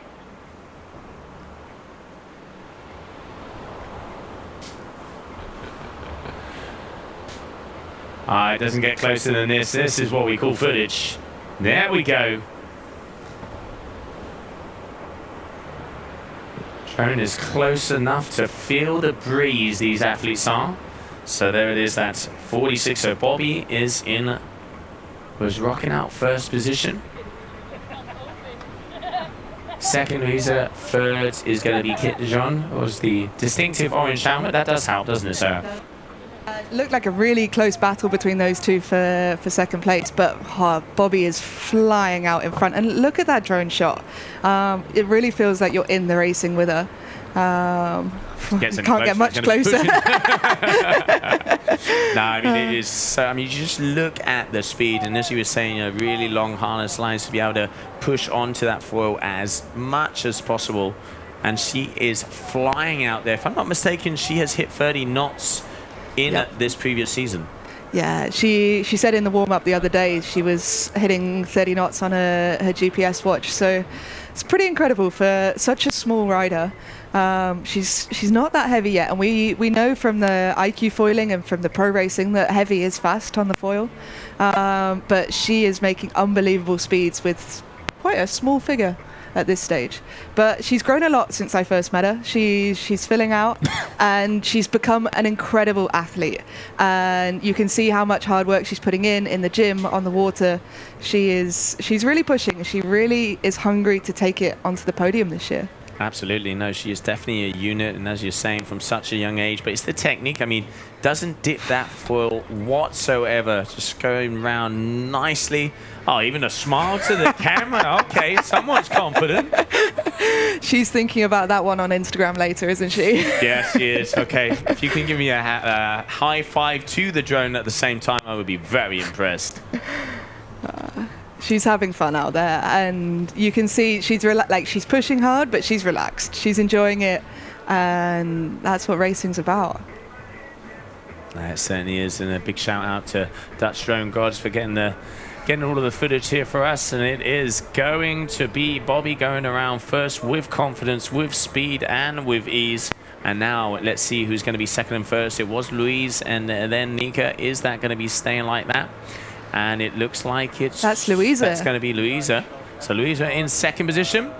And behind her, maybe gone down. Yeah, I'm going to say Kit's crashed at this point. It looked like a really close battle between them a bit further up the race course, but it looks like Kit has gone down at some point, and I'm not sure which one that is, but I don't think that's Kit, so I think someone else is coming through in third. They switched their way in, and we continue on now, so we are going to be going into elimination number 4, if I'm not mistaken. We'll be confirming that. I'm pretty sure this is number 4. Yeah, elimination number 4 of the wing foilers. We saw before it was Christian with that G2, and then it was also Nigel Hart with G23 with the top 2 wing foilers that was done throughout the elimination, waiting for results to be coming our way very shortly. And it is confirmed, thank you, elimination number 4. Less than 2 minutes to go. And we're going to be starting off. The name of the game is going to be wing foiling. Maximum amount of eliminations is going to be 5 eliminations. When they have completed their eliminations, everybody's going to come back to the beach, chill and vibe a little bit. Obviously, that is one of the most important things here also of the HiWinds competition. And then it's competition going on again. Yeah, so I think it'll be a chill vibe for us, but I think if you're one of the caddy daddies, as they like to call themselves, down on the beach, sorting out all the gear, they are going to be busy sorting out. It's likely, looking at the conditions, that we're going to swap to fin racing after that. So pack down all the foil stuff, rig up all the fin stuff, different gear, different game, and start all over again. Yeah, I mean, we saw this morning some of the fin riders, obviously they wanted to get out there. They want to have a taste of the beautiful conditions that we are. But afternoon is looking like it's going to be windier, so obviously giving them a little bit more, you know, so they can go faster, so they have a little bit more wind out there. But foilers pushing it here. Who is going to be the fastest out there, we will soon find out. And who is going to be the foil and fin champion of today. Let's see. It's looked like Brendan was doing well in the under-21s. Bobby looks like she's made a really solid start in the girls. I think I do remember you said Brendan wasn't going to do so well on the Yeah, floor. I think I'm going to have to eat my words. Might and have I to know backtrack on that. Brendan, tell her. His dad often goes back and watches the live stream. So, Francois, you've been a big help to us this winter, sorting some stuff out behind the scenes. But yeah, I apologize. I'm going to have to take that back. Well done, Brendan. Big improvement since last season. All right, so wing foiling action. Let's see if we can get close enough to be able to see. He's out on the duotone. What is the number? Give me the lycra. Give me the lycra. I don't think he's got one on. Oh, he hasn't got a number. Okay, but that's well, Nigel.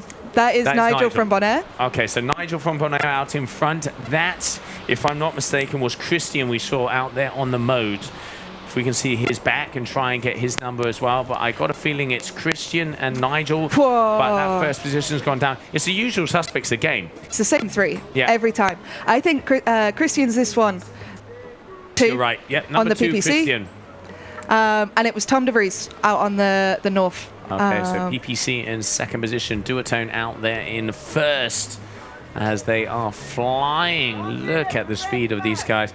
Going to be interesting to see the kind of finishing times for both the windsurfing and the wing foiling. Who is going to get the fastest turns? And we can just hear in the background there as well from Ben that it is 1 minute until red flag for heat number 2 to be coming our way, under 21 of the men. Nice. Ooh, ducking a bit there. Is Christian going to get... it looks like Christian's almost going to take the lead. Yeah, but you can see on the outside, Nigel just has that little faster. Looking like he might be on a smaller foil as well, so going to be able to get that speed, but not as easy to maneuver around these corners. Let's not forget, starboard start, 4 jibes downwind to that finishing line. And here they're going to be going for 2 more, excuse me. So they're going to be going surrounding this mark. Right across the bay one more time, and then it is a straight stretch home. It's incredible how quickly this wing foil racing has progressed. Oh, from incredible. like 4 years ago, it didn't really exist. No, not at all. And now what they're doing, not only here, but on the World Tour, you also work with the GWA, and the racing that these guys are doing and the freestyle. And tell me a bit more about that. Yeah, I mean, it's such a fast-growing sport. I think it's, the fastest-growing water sports of all times, of where it's come from until where it is now. Obviously, that will slow down a bit. Like we saw it in windsurfing, we saw it in kiting, we've now seen it in wing foiling. I think we are starting to get to that point where, especially when it comes to construction and design side, it is more about the materials that are being used than the actual designs. Always, remember the days of kite surfing where you could see the seagull kites from Nash, the ravens, and it was like, You're talking to a windsurfer, Joe. I have no idea. That triangle. But no, I think, it is definitely all about the, Alulu is coming into the mix. We're seeing a lot of Anigro when it comes to boards, all the biax, the triax, all different flexions, torsions in the foils and on the boards and on the wings. And I think it's really interesting to see that, especially racing, yes, it is very, very important for the rider, but it is also so important of what they have under their feet and on top of their heads. And, that's what makes those top guys and women go fast, fast, fast. And those boys were flying down that last reach. It looked like a battle of the Bonarians. I think it was a photo finish. I certainly couldn't call it. It's too close to call, but before we do call it, let's go and have a little look-see as we have a replay of that last wing foiling race, but definitely in between Nigel and Christian there. Who took it? We'll have to go to that photo finish.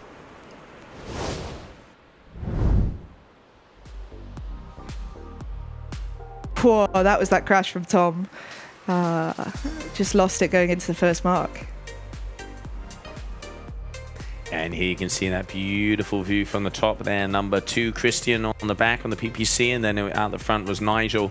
Nigel just on that final mark, who's coming up a little, probably about 10 seconds. You could see that he just kind of bobbed it a little bit, lost some speed, but then caught up to Christian at the very end. But we're going to have to go to that photo finish. But we're going to be going back to the start boat because it is time for our under-21s to come out and play elimination number 4.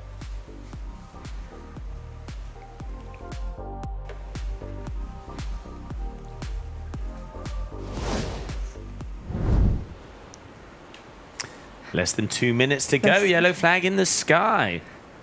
Well, that image does look like it's frozen, so maybe not. Maybe not. Well, no, from looking out the window, it looks, I would suggest we're about to reach the final minute. Yep, I'd just say from that as well. What we know about how they look when they're starting. Nobody in the triangle. Get yourselves out. 60 seconds to go. It's a race with the drone. They are on their way, and we will bring you action very shortly.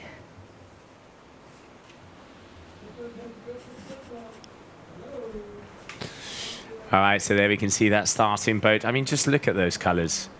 Caribbean 100%. You've got the crystal clear blue. It's warm. It's coming up to 25 and saying it's going to be 30 degrees. It is hot, and it is getting hot out there on the water as well. Elimination number 4. So they have 5, so they're going to have 1 discard. Yep, so we get your first elimination, first discard after the 4th elimination, another one after 7, and then a 3rd one after 12. There you go. So they can, inside these 5, they can have a bad result that they can eliminate, but there we go. Green flag in the air. And we have a clean start, I can hear Ben saying. So we have a clean start. Didn't look like there was many people there, though. They miss a beat. Kind of hard to see. Well, it's a good start because green flag stayed up, no general recall, but it looks like we're flying down the first reach now. All right, so let's have a little look-see. Who is going to be our top athlete out there? So passing right now, this is Tico on the screen as we go past him. Looks and like then... Casper. Was that Casper out in front? Yeah, yep, that's it is going to be Casper. All right, Casper in first, Brandon in second, and a Benedict in third. The usual suspects. Usual suspects. We thought about it at the start of the day. Looks like those 3 are really battling today. They're absolutely flying out there. But Brandon definitely just have a little bit more reach speed. You can see he's gaining distance as soon as they're going in a straight line. But let's not forget Benedict on that previous heat went down on one of those jibes, taking away that position.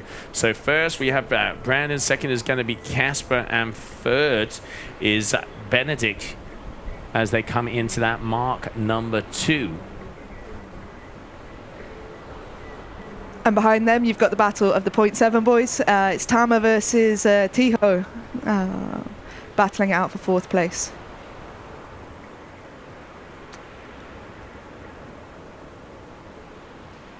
He just looks so comfortable out in front, doesn't he? Yeah, it looks easy. They're just slicing it up like butter. I mean, also let's not forget Storm is going to be his first season coming into this category, under 21s. He won everything when it came to the under 17s. You know, now moving up, obviously time to adjust. It's going to be a difference. We caught him on the beach earlier this morning. He was definitely confident. He had that winner vibe to him. Yeah, let's see how he performs out here over the weekend, because let's not forget, it's not a sprint, it's a marathon. For sure, and that was a bit close on the drone. But yeah, Storm, he is in 6th place in this one, but his favourite is really the fin. Like, he likes the foil. When I spoke to him yesterday, he said, like, foil, he'll make noise next year, but his real focus is the fin. But it's good to see him battling out there. But it really is these top 3 that are really out in front, aren't they? And now we can see, so now a little bit of a change up. Brandon, wing foilers. Oh, both of them go down. Casper went down, Benedict went down. I'm going to go out on a limb, and it almost seemed like Benedict. So we play no rules here. Yeah. So PWA, no rules. The only rule is no intentional contact. So if it's dangerous, that's why we have boats out on the course. They're watching what's happening. If you're making dangerous moves, and we've made a whole documentary about it in Guadeloupe, you're out, you're being disqualified, and it's tough consequences. But we want to have them racing on the race course. We don't want to spend the whole day in the protest room. We're here to race.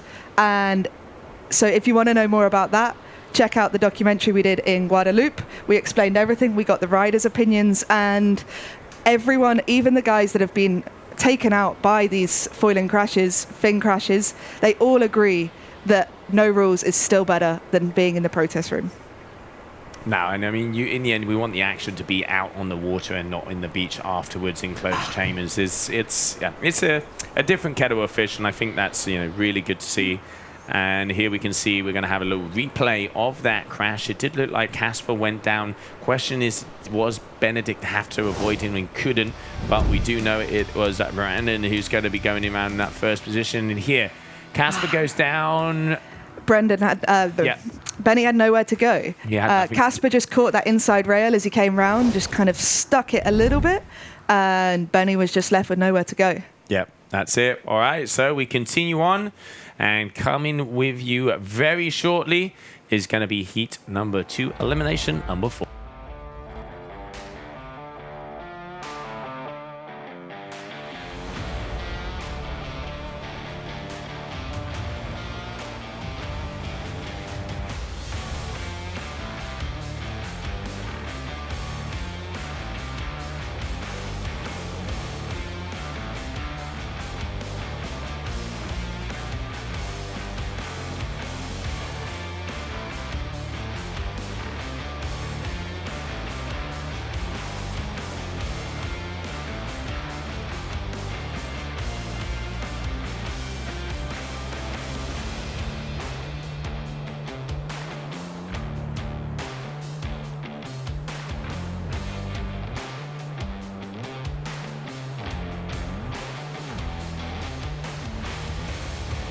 And welcome back, everybody, as we are going to be continuing on.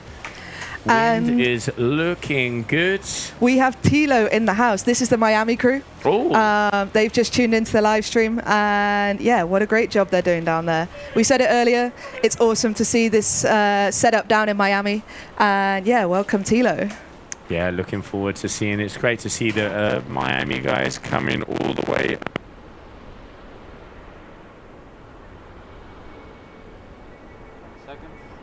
The idea is to get all of the young Turkish kids over to Miami as well. Yeah. Rumour has it some of the Turkish kids are going to come to Bonaire. So we're making a start. Like, it's really good to see them all moving around the world. And it's your top 3 events from the season that count.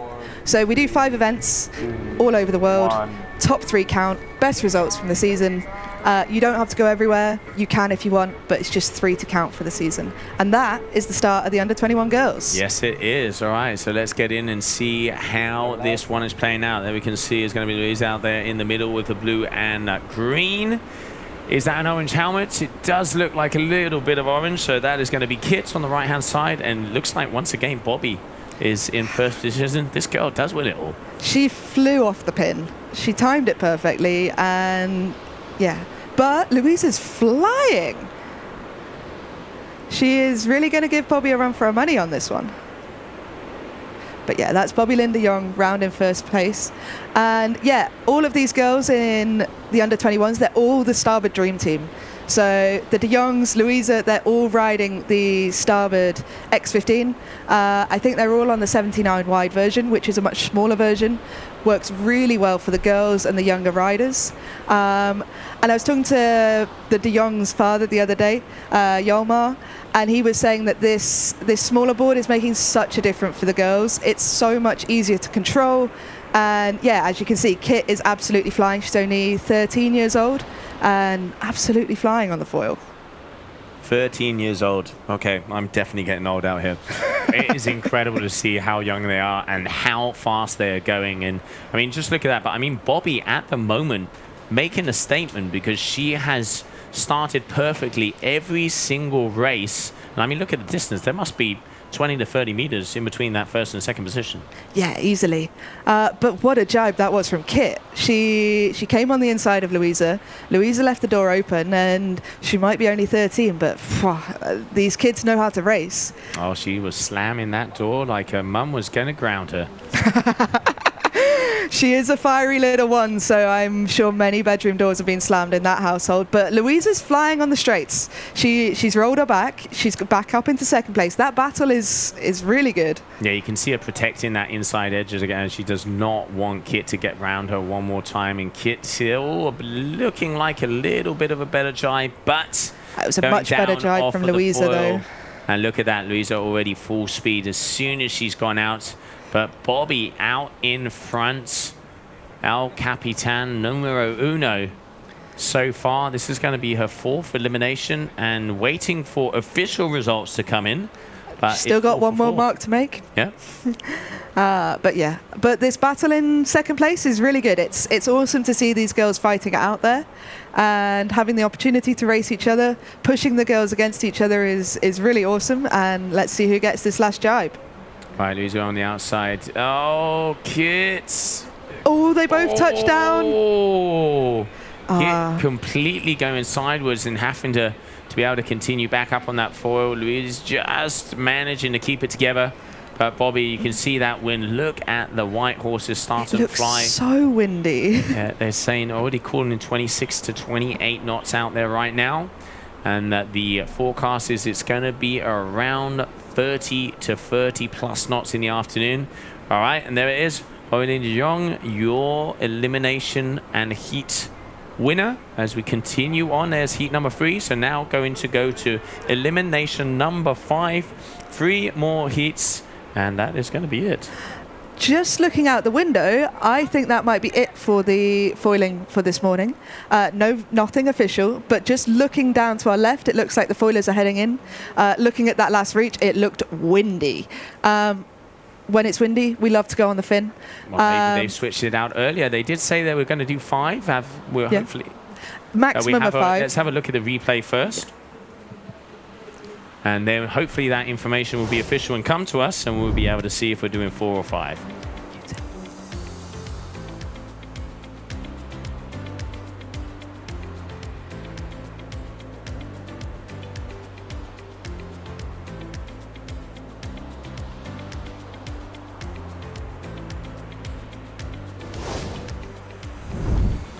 All right, so there we could see some of the replays of that last heat. Waiting for information to be coming our way.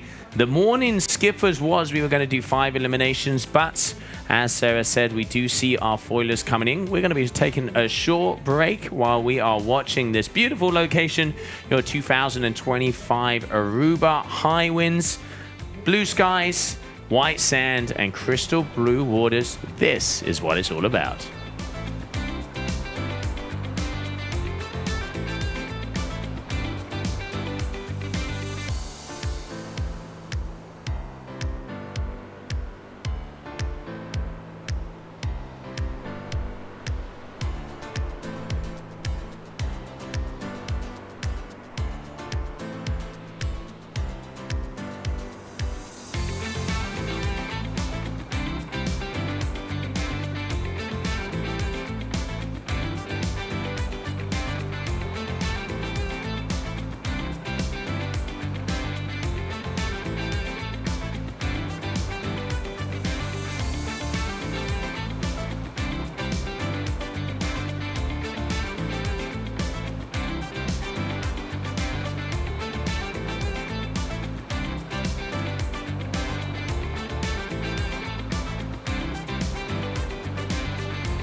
Bancune! O Aruba dá-nos sushi e isleta, mas sigue cuida-nos cultura, sem estar aportando.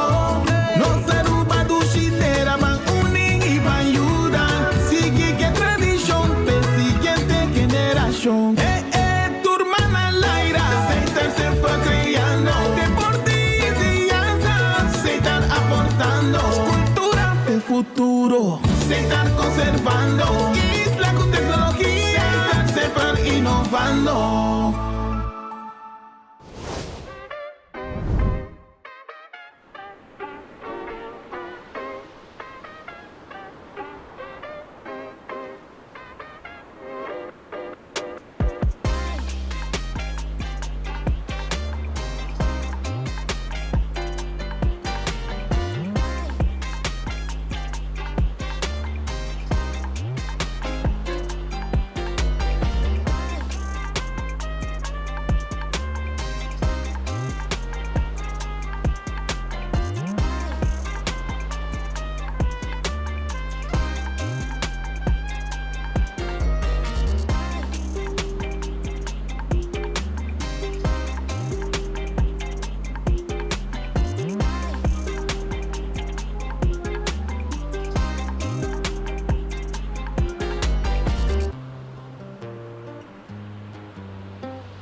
small. I get the remedy for this stress, yeah. Double cups and shy out. See this night I choose to forget my trouble. I know everybody got things on their mind now, but this time can make it forget that. I get the shy, I get the drink up. If you got mine, I make me link up. Me I go for party, me I go for party. But they smoke and they drink or something. See this line in my phone is on silence, I don't wanna hear nothing. Nothing, neither. Got this night, I choose to forget my trouble for life. I know everybody got things on their mind now, but this time can make it forget that.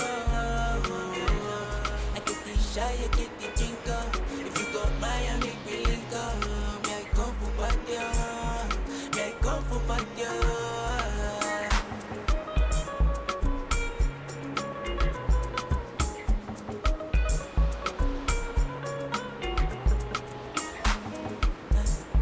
Sometimes it's just really the sun. I make sure I just let my light shine more. Anytime that it feel like this song, I remind myself about this jam. Big jam, we jamming now. She be look for happiness. Like we dey feel okay, like we don't go that way no. Say we gon' feel amazing, say we gon' feel okay, I know everybody got things on their mind now, but this time can make it forget that. I get the shy, I get the drink up. If you got mine, I make me link up. Me I go for party, me I go for party.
And welcome back, everybody, here to the Aruba HiWinds 2025 event. 37 years of history this place has, and what better location to see than right here in the newly named Sarah Quita Beach, which used to be called the Fisherman's Hut location. We have about 25 to 30 knots already. Wind has increased, so we are now switching it up, and we're going to be going over to the fin division. Had a full morning of action-packed for racing. The couple of standouts, and now we're going in also. We have at the same time, we have some big air kiteboarding. There's going to be some long distance. It is just a water sports festival down here. But before we get started, let's have a little look at the highlights from this morning.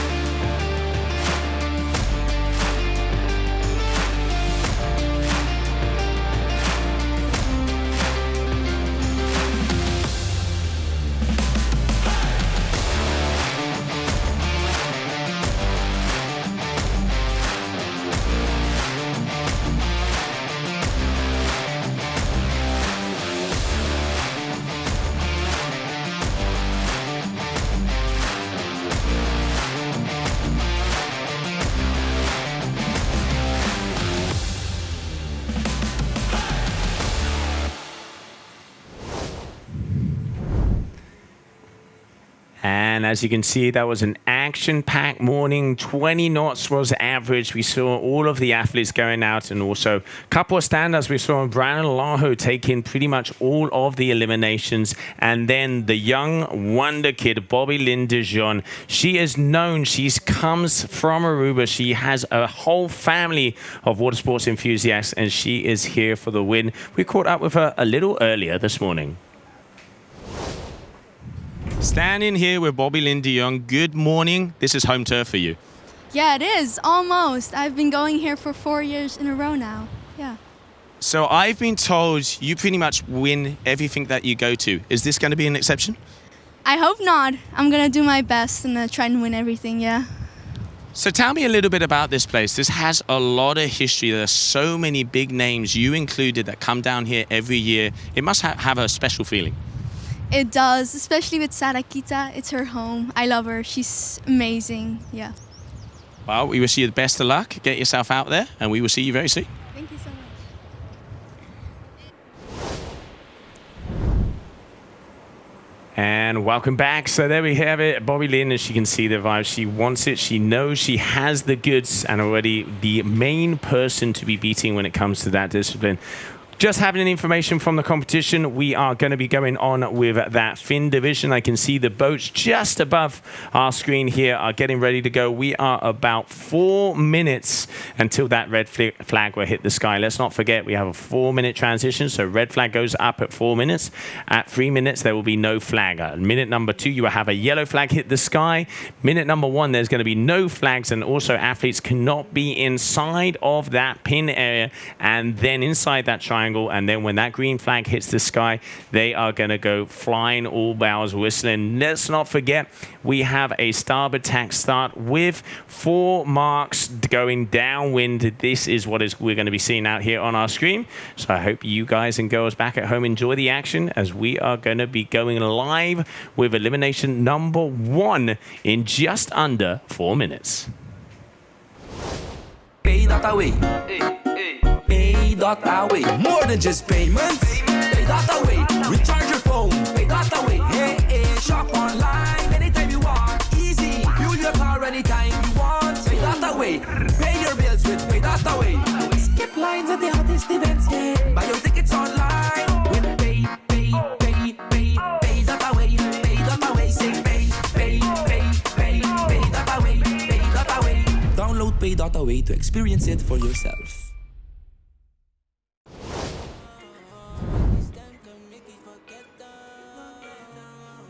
And welcome back, everybody. As you can see, the vibes down here for your Aruba HiWinds 2025. Sun is shining, blue water, and it is very windy. We've got 30 knots already. It is just coming past 1 o'clock local time as we are going to be starting off with our Fin Division Elimination number 1, Heat number 1 coming at you.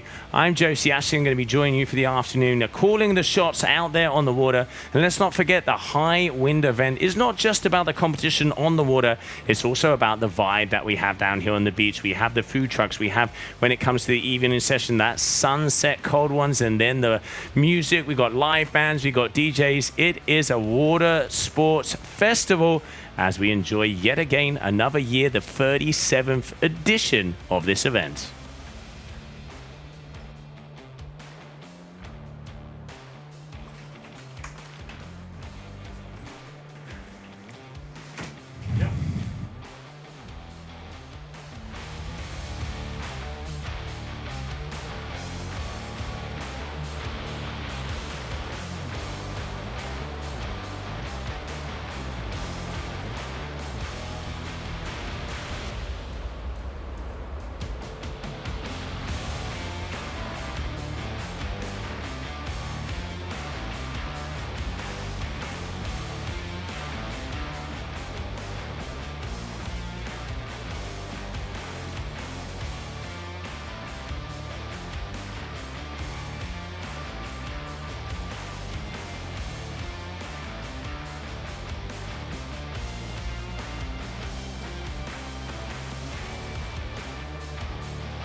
And welcome back, everybody, as it does look like we are ready to go, meaning that the Finn boys from the PWA under 21 division is going to be starting as they are just, that yellow flag was in the sky, so less than 2 minutes until that starting sequence. And we will have elimination number 1 making our way here for the afternoon session of the Aruba HiWinds 2025.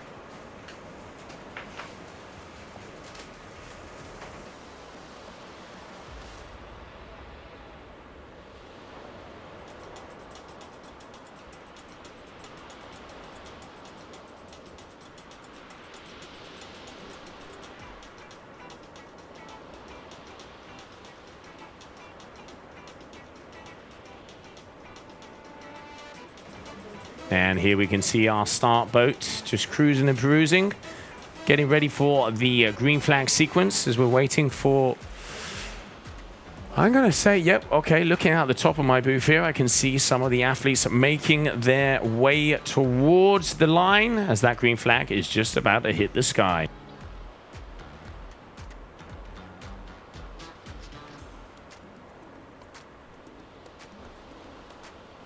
And a beautiful start. Here you can see of the drone, different tactics out there. Some going close to the starting boat, some going a little bit further out on the pin. This is when they're going to start to pack themselves together as we are seconds away. 2, 1, and green flag. And we have a good start. So in first position, we can see it's Tammy Modria as he is going up nice and strong. Second place is looking like Brendan Lawho as he is out there on the orange and blue. And in third position is going to be Storm, who we caught up a little earlier this morning. Those are your athletes here of that heat number 1, elimination number 1. And look at that view. It doesn't get more crystal clear than that. As we mentioned before, you have a starboard start, and then they got 4 marks that they're going to surround all the way downwind as fast as they can. And it looks like, again, Brandon Lawho is going to be your head honcho.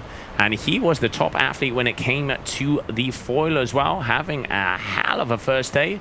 Little bumpy out there on the inside. Let's see how Tammy makes on that second jibe. Nice move there from him. And there they are, surrounding that mark number 1.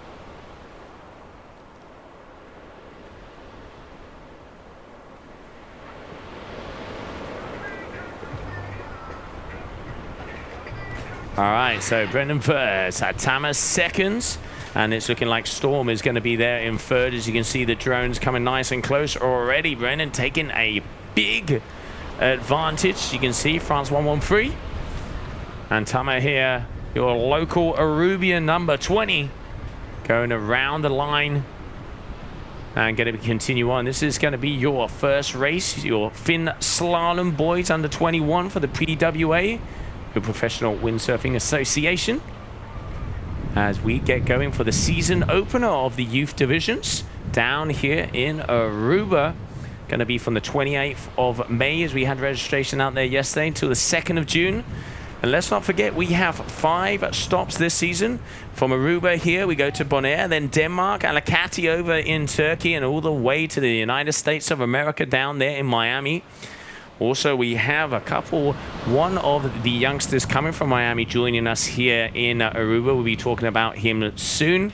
And it's so cool to see this junior leg starting off strong, but it is definitely a battle for second position in between Storm and Tammy out on the water right now. On the right-hand side is going to be Tammy, on the left-hand side is going to be Storm, and starting to accelerate ever so slightly. Oh, a little bit of a board wheelie there.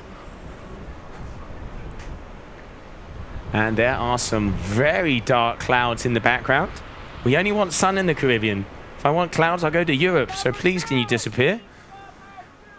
All right, and heat number 2 is going to be going into sequence very shortly, but it's going to be that man, the Capitan, our head honcho. It's going to be man who's going to be your top athlete also on the fins. What a first day of competition there for him. Hand solo across the finishing line. Great work. Your heat winner, elimination number 1, Brendan Lawho. Yeah. and jumps across the line, adding a little additional style. He has got to get extra points for that. Second position is going to be Storm Nikolai. And we will be having the interview with him as we caught up earlier this morning. He was definitely had the cockiness to him. And up in the division, won the under-17s last year. Now he is up with the big boys in second position. He definitely has what it takes. And here we can see the local Tammy Mondria, Aruba number 20, who is the Black Stallion, is going to be coming across that finishing line. Your top three. Now let's head back to the start boat as we are going to be having our PWA Fing boys under 17 and under 15, under 13, and your girls under 21. A big old mix up in the heat.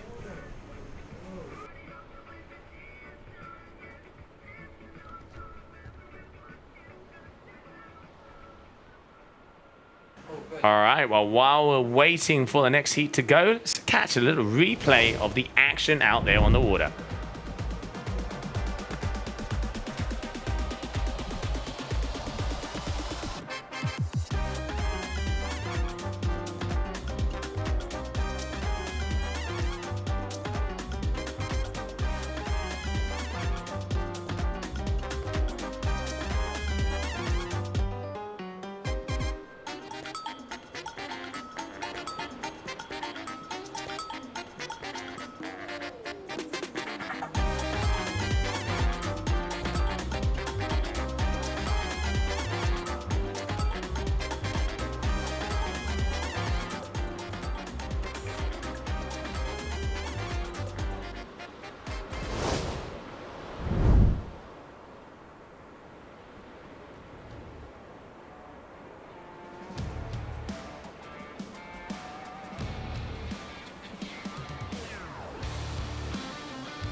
And welcome back, everybody. So heat number 2, Finn boys under 17, 15, 13, and the under 21 girls. We can see here are the players getting ready to go out onto the water to throw down. Once again, joining me here in the booth, Sarah, good afternoon. Hello, Joe.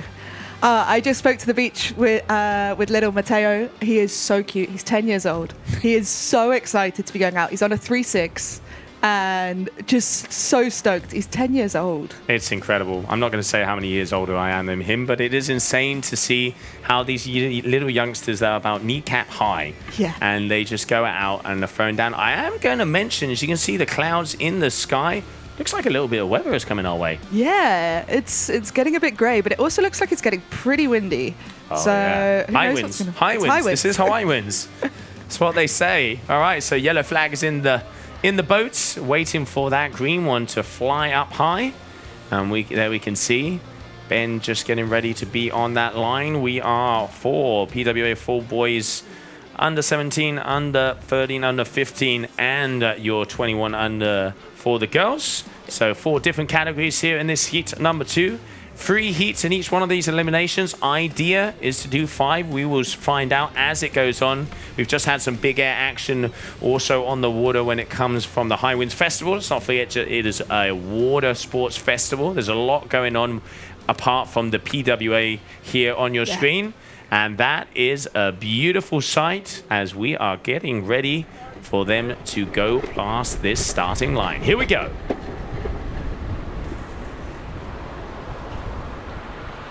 So at the boat there, that was Lone de Jong with an absolutely fantastic start on that purple Neil Pride. But out in front, there is a 0.7. And I think that is Tiho from Bonaire. And in second place, let's see the sail number. It's Louisa. What a start from Louisa. She's our local here from Aruba. But that is... I'm going to say that's Tiho. There's 2.7s in this race. There's Arxen and Tiho, both out of France Paradise in Bonaire, both riding on the 0.7 Future Fly setup. But yeah, that's for sure. That's Tiho NB1111 out in front with that green helmet. It's a good jibe, but it's not a great jibe. But that's his teammate, Arxen, in the under 15s with a beautiful jibe to really close the gap between him and Tiho. And it's the 0.7 boys, the Future Fly team, that are out in front at this point. I mean, it's really cool to see the footage that we have here with those drones so close, because pretty much the only difference in between Arxen and Tiho is that the green helmet is Tiho. That is how we're going to tell that difference. So obviously, you know, there's bragging rights, team bragging rights right now. Arxen goes down. I'm sorry, I jinxed it. I do apologize. But it's a quick recovery. He's up already. And it's the girls battling it out in third place. It looked like Bobby and Louisa. Let's see who gets the better jibe. Yeah, we caught up with Bobby earlier this morning. We could see the interview that I grabbed in the morning, where she is definitely the athlete to beat. But Louisa has been putting on a solid performance on the foil. First Finn division here. Let's see how she does. Yeah, she was really happy with her performance on the foil this morning. She was pretty bummed that she went to the first mark on the first race. She was out in front and went the wrong way. But yeah, that's Bobby Lynn there on the screen. She's on a 5.6. Spoke to her just before we came on air. All the de Jongs are on 5.6, so you can see it's pretty breezy out there. I think the boys are generally on 6.5s, kind of small board but medium sails. But the girls are on the small gear, and yeah, you can see they're absolutely flying. But yeah, out in front, that's Tiho from Bonaire, absolutely flying. Yeah, and obviously, you know, we can see the battle there with Arxen, but he has gone down a little early. Probably got, there's a solid 100 meters in between the two of them. So yeah. Tiho, at the moment, he is on, let's say, a victory lap, but anything can happen, because, you know, we saw Arxen miss a jibe, and he is already, I'm going to say, he's gaining speed. He is. He's so fast. He won the under-15s last year. He's still 15, or still in the under-15s. Tiho's in the under-17s. And that's one of the beautiful things, is we've put them all together, all these different age groups, to give them that chance that we can really push them as hard as we can, so that they can get this opportunity to race against the older guys. But for rankings, they will be separate. Okay, well, there you go. The ins and the outs of how the points work. Yep. And talking about points, we just been told in the ear that we have sequence started for your HiWinds Windsurfing Open. And there is a very big name about to enter the water, because technically she can say she is from here because the beach has her name. I think we all know who it is. It's Queen Sarah Quita offering it. She is the queen of windsurfing. She has 25 world titles, and she is pretty excited to be going out racing. Finishing off that race, they've just gone over the finish line. It was Tiho in first place, Arxen in second, and it looks like Bobby Lynn de Jong in third. I mean, just looking at a little bit of the history of Sarah Quita, 25 times world champion windsurf, 15 freestyle titles, 6 slalom and 4 wave titles. Last year, she won everything except the foil. So she has been world champion in every single discipline. And now she is hungry. She just mentioned that because of what happened yesterday, taking the honor that, you know, the local authorities naming the famous Fisherman's Hat location is now the Sarah Quita Beach. She has changed her flight, and she did not want to miss out on the HiWinds. And I think that is very cool and says a lot about that young lady. She's an unbelievably talented windsurfer. And can I just add, she didn't win the foil because she didn't enter the foil. There you go. Mic drop, mic drop. So, you know, she won the world title in every division that she entered. I mean, known as a Rasta girl, and let's not forget, her first event ever was in Bonaire, the freestyle in 2003. 2025, almost 26. That is a lifetime of competition. And she's still as motivated as the first day. It's a lifetime because she started competing before any of the kids were born. Exactly, exactly. Yeah, so the oldest kids here are 2005. So yeah, 2 years before any of the kids competing were born, Sarah Quita was already on tour, and has just been almost unbeatable since she started. Yes, absolutely. Wow, let's have a look at the replay of that last heat before we get into our Windsurfing Open.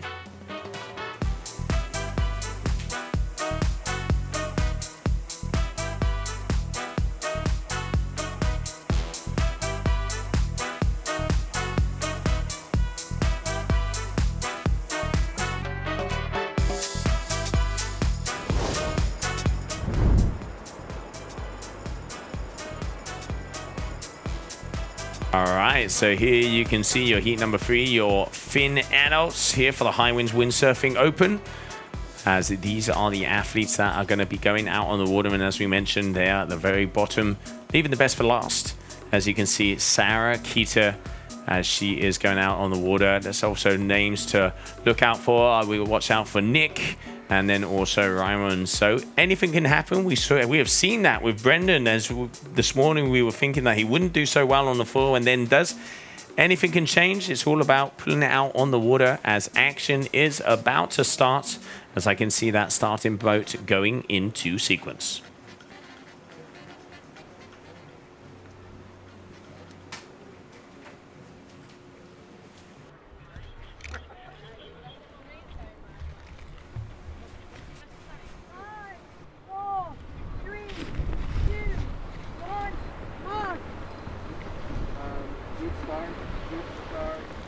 All right, so green flag.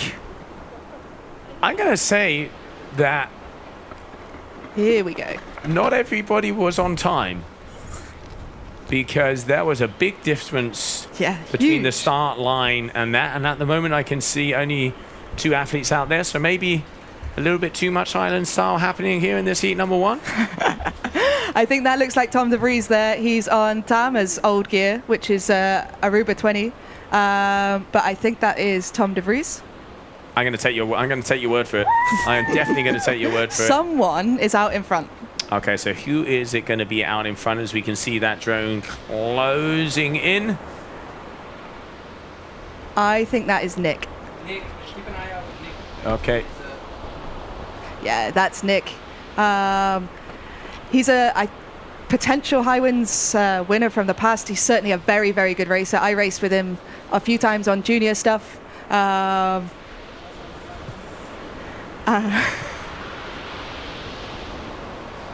mean, look at the speed. That's what I call stamina. Nicky was mentioned also in that skippers meeting, asking what was going to happen. He was kind of seeing why we were starting with the foil in the morning and then the fin in the afternoon, and the MER race director saying that it was because the wind was going to be increasing, which is what has happened in the afternoon for the athletes to be able to go at a little bit of a smaller sail. You can see there Aruba number 9 out there on the Neil Pride. Question is, what do you reckon? 6.5, something like that would be the sail? Yeah, maybe like 7.2. Okay. 7.0. It's fully windy. He's certainly on the small board. He looks fully powered up. He's cruising. He's having a great time. He hasn't done the HiWinds for a couple of years. Shaq into the camera. Okay. He's enjoying life. There you go. Selfie moment. Oh, nice and a bit bumpy there on that. You can see the chop. There's definitely been a change in the tire. You can see it's getting a little bit choppier. As obviously offshore wind, but the further out they go, the more that chop will be happening. They'll protect it on the inside. That's Sarah Quita there in the background. Okay, there she is. She's on the comeback. But it's Nick out in front. He had probably the only one with a good start. Yeah, it definitely did look like there was maybe a little bit of island time. A little bit of island time as people were going across that start line kind of 5 seconds after the green flag goes up. Normally it's milliseconds for athletes to go across. Nice drive there. That is going to be mark number 4. And he's going to have one final reach, if I am not mistaken. Making his way to the finishing line. He's just cruising. He's sorting out his start watch. He's having a great time.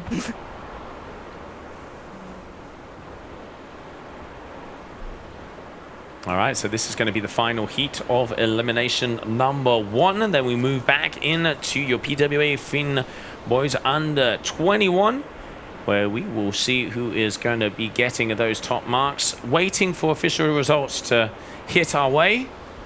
At the moment, definitely standouts of this morning. I think it's safe to say, but definitely Brendan Loho and then Bobby Dijon. Those two pretty much taking most of the elimination wins unofficially, because we haven't got them. They did. You have the results? I've spoken to them on the beach. They were pretty keen to tell me that. Okay, that's good to know. Yeah, 4 and 4 for Brendan, 4 and 4 for Bobby. So they're definitely our leaders at this point. Can't tell you any of the rest of it, but when you win 4 from 4, it's pretty obvious. Pretty obvious. Well, there you go. So our 2 leaders, Brendan and Bobby, your top 2, and then we could see that was going to be Nick Van der Rim making his way across the finishing line, and we go into elimination number 2 coming our way.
All right, so moving on to elimination number 2 coming up. As you can see, heat number 1 of your under 21 boys. These are the players that are going to go out on the water. Still waiting for those official results to come in of the top 3 of that elimination number 1. And also joining me here in the booth, DJ, local man who has held this competition down for years and years. Thank you for inviting me to your home. Oh, well, thank you for being here. Yes, we could truly use the support, and you're doing a great work, and happy to join you and assist you in commentating, of course. So yeah, let's get this through. Yeah, so here we can see on screen. Good morning, good afternoon, good evening, depending on where you are tuning in from. And Slalom Fin is the name of the game coming at us as we're going to be going back out to the water. As I can already see it, that start boat is just about ready. As we continue on day number 1, Aruba HiWinds. What an event. It really is, yes. The wind is out there, the sun came back, so it's really exciting to see everybody on the water, and especially in this PWA, the next heat that's coming up. And can't wait for the sequence to start. We can see already slowly where we're at this moment.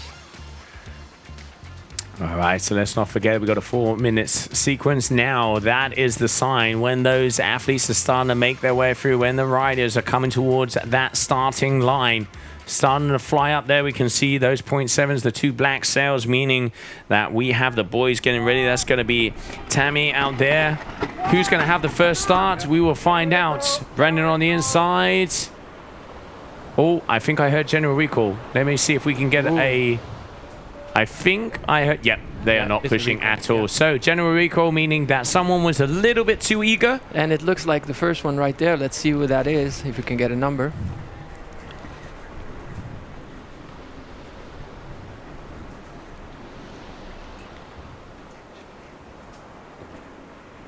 Let's see, and mostly when there's an over early start, we call it the ride of shame, and that person has to ride to the boat. You can see they go to the officials, and they're going to go like, was it me? It's not me, and then they're going to call it out. And mostly in the old days, you had to ride to the boat and then ride out again to see who has the ride of shame. So let's see. Yeah, let's have a look at this replay that's going to be coming our way. Oh, great, yeah. To see, and yes. Okay, yeah. So we couldn't see it there, a little bit too far along. It looks like there might be a little delay on our feed, but I'm going to go off on a limb. It does look like it's going to be that 0.7 athletes, which, if I'm not mistaken, I reckon is going to be Dixon, Aruba 22, but we will soon find out.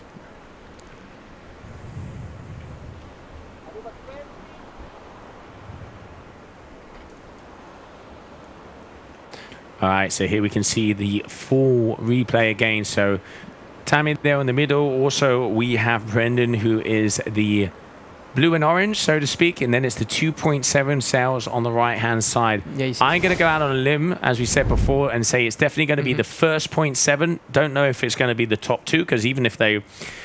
So maybe Dixon, but we're waiting for that info to come our way. Yeah.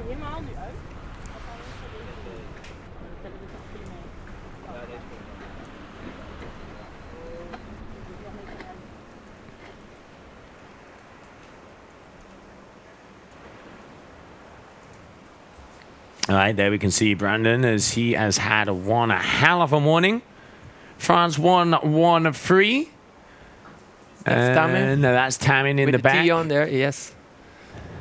One of the local Arubians. Saxa Carrot. I mean, you know this young man very well. Tell me about him. Yeah, Tammy. Yeah, he's been on the. Yeah, we've seen him on the beach. All through the years, and slowly he's growing. And as he's aging, he's not making any funny remarks, but getting growing and getting heavier. Meaning also you can hold more wind and more power, and you can really see that back in the racing.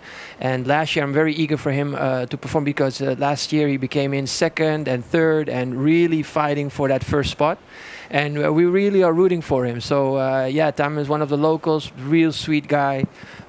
Teaches also here with Jeroen, and such a, our big example is, of course, we can't say her name enough, is of course Sarah Quita, and just showing her humbleness. And even if she is a world star, she's always glad when she's back home and she can be herself and relax. And that's with Tame also, who does a great job in teaching windsurfing, but also in racing.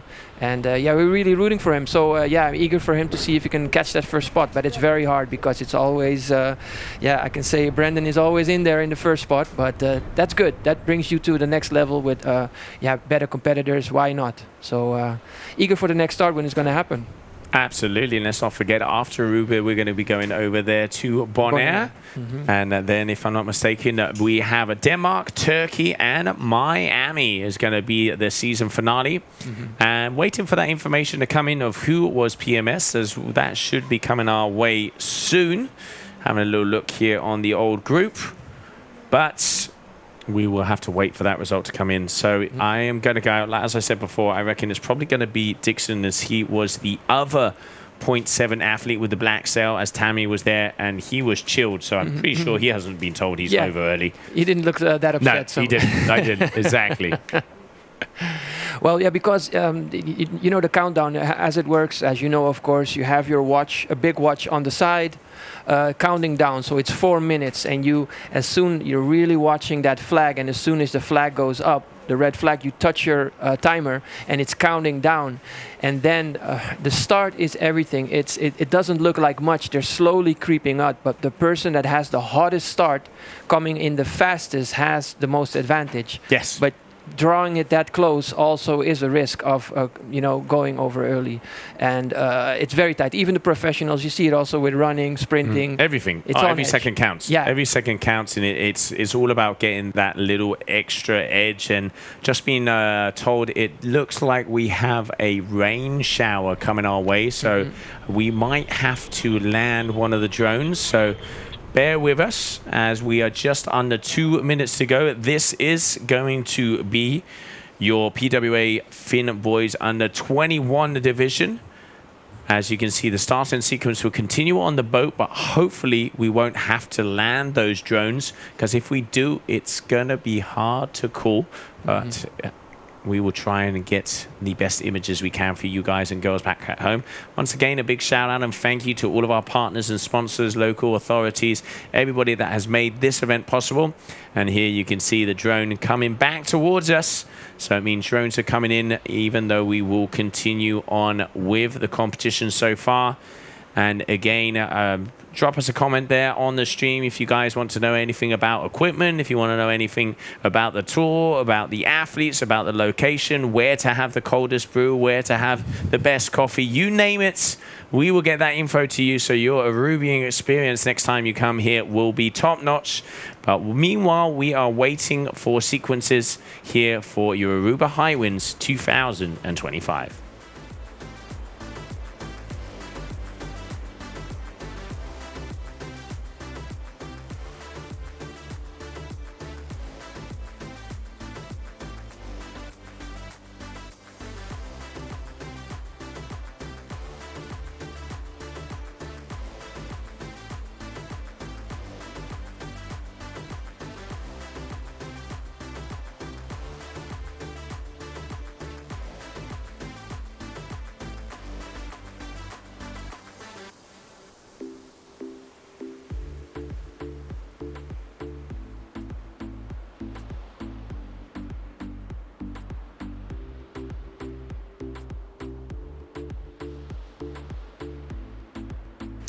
All right, so just been informed, unfortunately, we do only have one fixed camera, as you can see there, the start. And that was going to be Brendan making his way across the starting line with both of those athletes. But we are going to have to follow them with that camera. And until the drone can be back in the air, we have our hands tied. So we will try and get the info to you as best as possible. Make sure to go over to the PWA website where you can have a look at the live ticker as well, where you have all of the information. But we will be continuing here for your 2025 Aruba HiWinds event.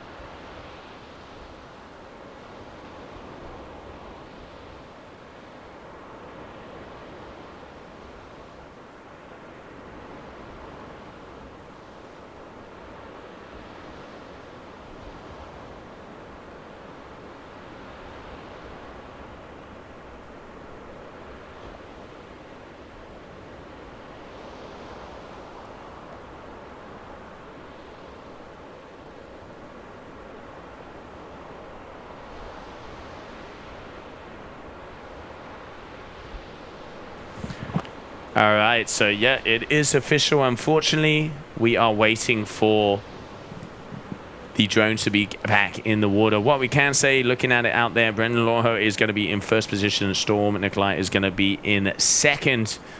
Those are the two athletes here in this heat. Number 1 elimination, number 2 out on the water.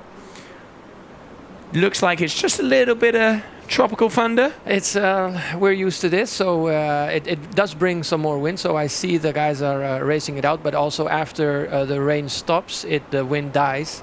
That's also interesting for the race element. You keep on racing, so if there's any wind conditions until they call it off, you keep on racing and don't moan about what wind conditions we have. We just have to go for it and make best do. And this is also an opportunity for anybody to get that chance if there's lesser conditions or to overtake or to see if they can take an advantage in the turning or maybe get from a third spot the whole time to a second spot. It's interesting, but they're still jibing very good. It looks like a planing jibe. So the red sail is Storm, I think, behind there. Yeah. All right, and looking good. So, well, from here at least we can watch some. It's better something than nothing, I would say. Absolutely, it's always better a little than more. But yeah, at the moment, as we mentioned, drones that had to come down because we've got a little bit of a tropical storm coming our way. But still enjoying your day number 1 here of the 2025 Aruba HiWinds. We are going to go to a short break while we get some more images coming to you. But looking at that last heat, it was Brendan Lawho who was out in first, and second position is going to be Storm Nikolai. And now we would be moving over to your PWA Fin boys under 17, 15 and 13 and your girls under 21. So while we're waiting, let's grab a short commercial break.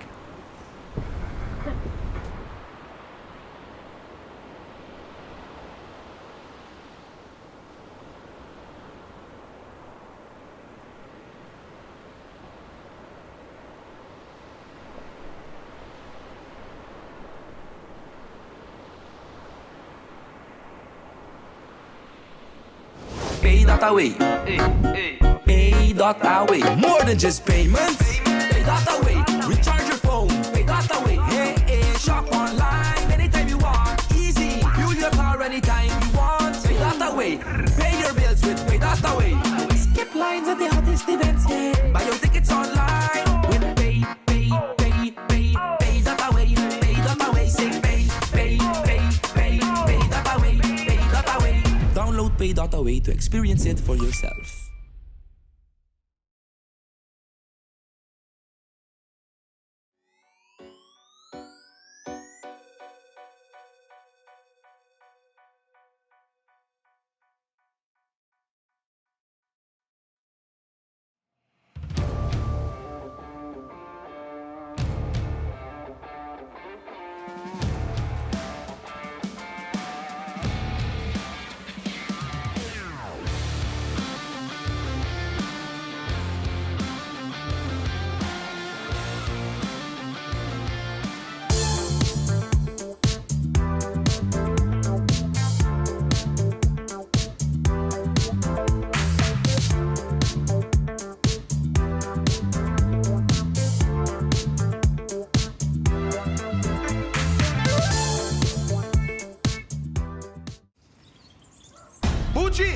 Money. O Aruba da nos sushi isleta, Pansigi cuida nos cultura, se estar aportando. Nos Aruba dushi tera van uning y van ayuda, sigue que tradición, pe siguiente generación. Tu hermana Laira, se estar siempre creando, deporte y ciencia, se estar aportando, cultura de futuro, se estar conservando. Con tecnología, sepan innovando.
nothing to discuss more.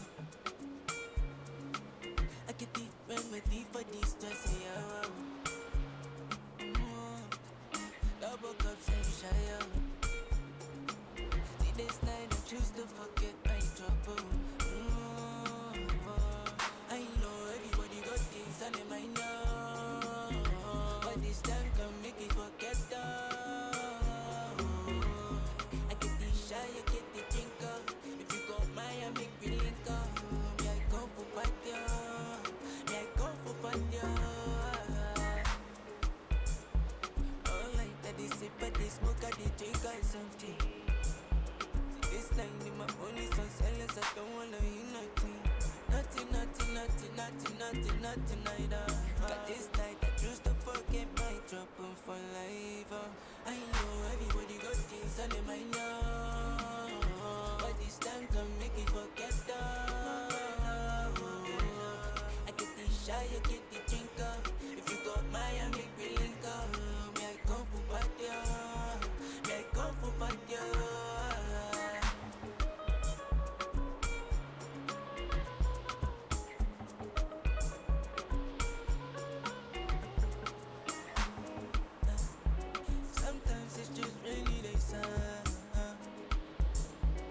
Make sure I just let my light shine more.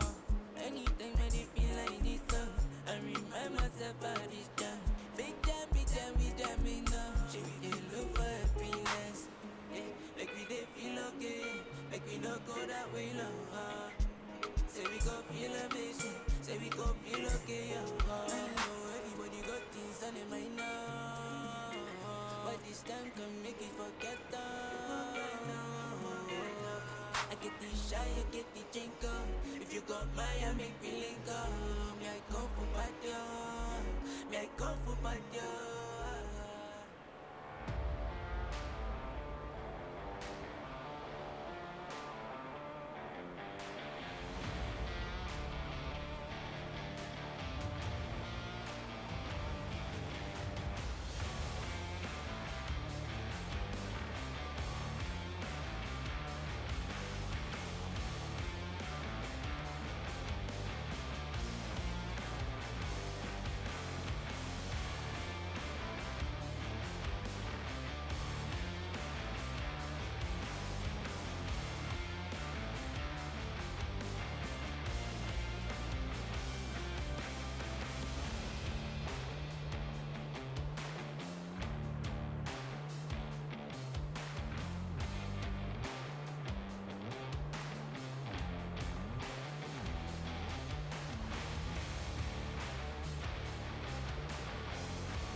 And welcome back, everybody. As you can see, it is getting a little stormy down here in Aruba, so we have had to land our drones, but I've just been told that it is all green light.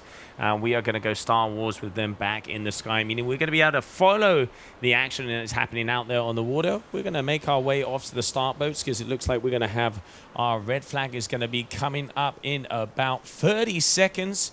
And here we can see the lineup there for heat number 2. We have a Finn boys under 17, 15, and 13, and your girls under 21 as they get ready to rumble down here for your 2025 Aruba HiWinds 37th year of this event, all the way since 1986. Started off with a couple of friends, and it's more than 250 athletes with all of the big names have come through this beautiful island. Right here on Sarah Quita's beach, and recently named of where it used to be the Fisherman's Hut location. You can see, even though the skies are a little bit on the angry side, People are chilling here on the beach, their hammocks, and here we have our start boat and having a little look-see. We are just coming up on that final minute, and we will be going green flag as I can see all of the riders to the left-hand side of our commentary booth. And here we can see our start boat. So, yes, 30 seconds. Thank you, Mr. Cameraman. Until we go into green flag sequence here for your heat number 2. And this will be, if I'm not mistaken, elimination number 3, as we did lose communication with the drones.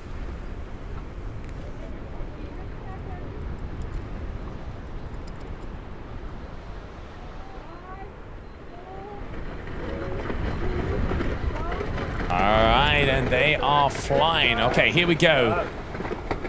As they already start off, we can see there as Hugo Smix out there on the black 0.7.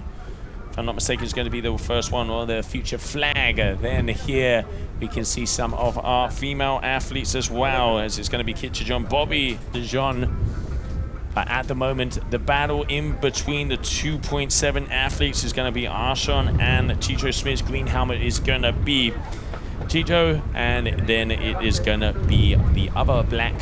So your top 2, as we can see, Smiths and Grumpers.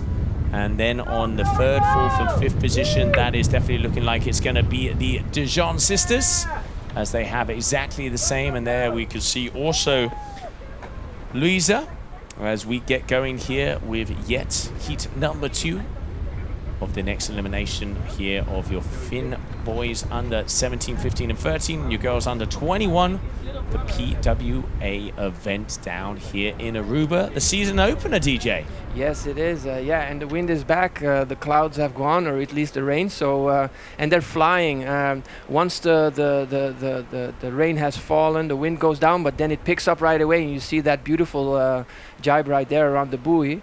Oh, nice one on the by Archer and behind. Let's not forget, 15 years of age. Tichon is the one in front, if I'm not mistaken, going by the green helmet. So that is 2-2. Yes, so that is, yeah, so it is Archer in second, and it is going to be Teacher in first. So once again, the battle of bragging rights of the 0.7 is up for grabs. It's been tight between these two all the time. Very much so. Yeah, oh, it's very exciting, and that's always nice. Oh, it's not that far from it. It looks like about 5 to 10 meters. Let's see how they do with that. They're going towards the finish, or? And they're going to be hitting mark number 3. Oh, perfect. So they have 2 more jibes, and then that straight home. And if I'm not mistaken, just catching a glimpse, that did look like Bobby Lynn Dijon, the young wonder kid. So that's going to be of the 21 under girls. So your top 3. And there we can see the rest of the Dijon sisters, and Louisa is also there as well. Tight in between them. Tycho, I think that's Tycho with 1111. Smits, if I'm not mistaken, right there with that sail. So I think they're going to the last marker right there. Looks tight, yeah. They're coming in hot. All right, here we can see our drone pilots getting as close as it can be. That's Tycho, if I'm not mistaken. If that is. Yeah, that's going to be Smith. So close here we can shot. see Look your heat leader. Beautiful footage here, but watch out on the inside. Archon's got the upper hand. Oh, goes down. Hey, you got to risk it if you want to get those first position. Yeah, you saw he wanted to make a tight turn. The tight turn means you cannot keep planing, but still getting in some meters. But yeah, it didn't work out for him. So here he goes for the last line, easy, looking backward, doesn't have to push it too much. Not at all, and you can see the drone follow him there as well. So it is going to be a teacher who is going to be going across the finishing line in first position. And closing out yet another heat number 2 elimination, number 3 if I'm not mistaken. And beautiful. Ooh, that's called the chop hop. Hey, a little bit of style at the end of it. That's how you wanted to close it out. And then we can see Archer Gompertz also in second place. And if I'm not mistaken, my question is that going to be Storm or is it going to be Bobby Lynn, John will have to... Yeah, it's hard to see because they all have the same brand of sails, all three, so it's hard for us to call. I'm going to say it's going to be, I think it is going to be one of the John sisters, but we will get official results coming your way. Oh. Great race. We are back here for HiWinds as we continue on. Coming up next, we're going back to your HiWinds Windsurfing Open. Yeah, and it looks like the Young family got a family discount as they have the same sail, so smart move. Yep. Now you don't no fighting. The quiver can be smaller that way. Yeah. Very true. Wow, that was a nice race, very tight, and also between the young. So I see there's some siblings having some battling it out, and they're next to them that they're so competitive and good sportsmanship. It's also they're very, very kind and sweet. I must say, very nice youth. As an older person, I really say they're very sweet and polite, and that carries them in a long way, and very great to see. So yeah, up to our next, not PWA, but HiWinds Windsurf Open, and that's always fun to see.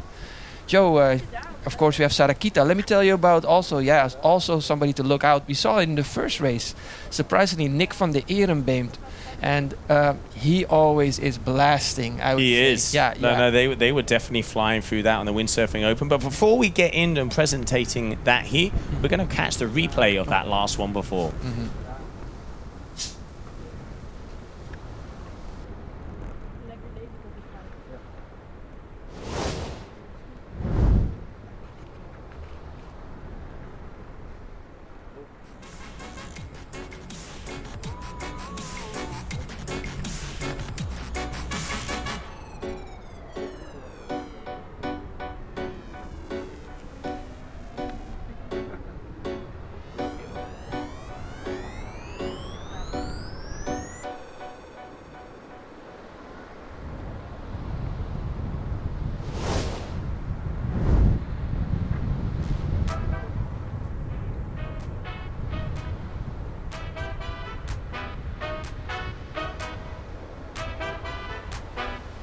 And with a little rhythm and sabrosura, here we have some salsa music coming down, getting ready for your HiWinds Windsurfing Open.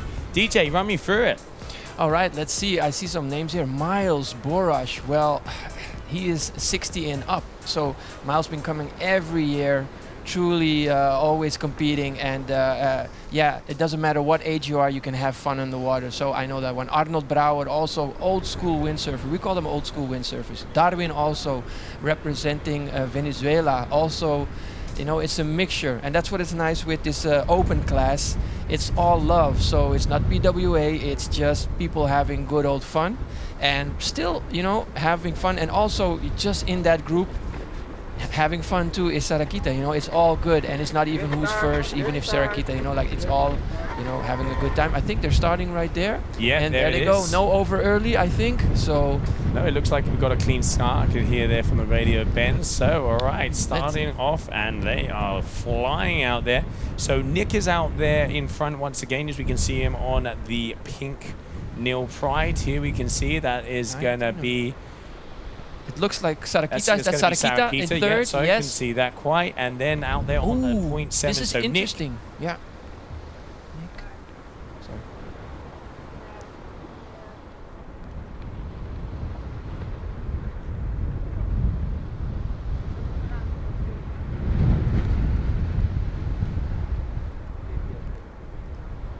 and some beautiful drone action. Looks like we had a little bit of a carnage there on the inside, DJ. Yeah, true. Yeah, I see that. Yeah, and I see that Sarah Quita is taking advantage of that. Tried slowly to creep up right there, but the battle is in between the first and the second, and anything can happen. Sarah Quita having a good time. Let's see what happens in the first two, Joe.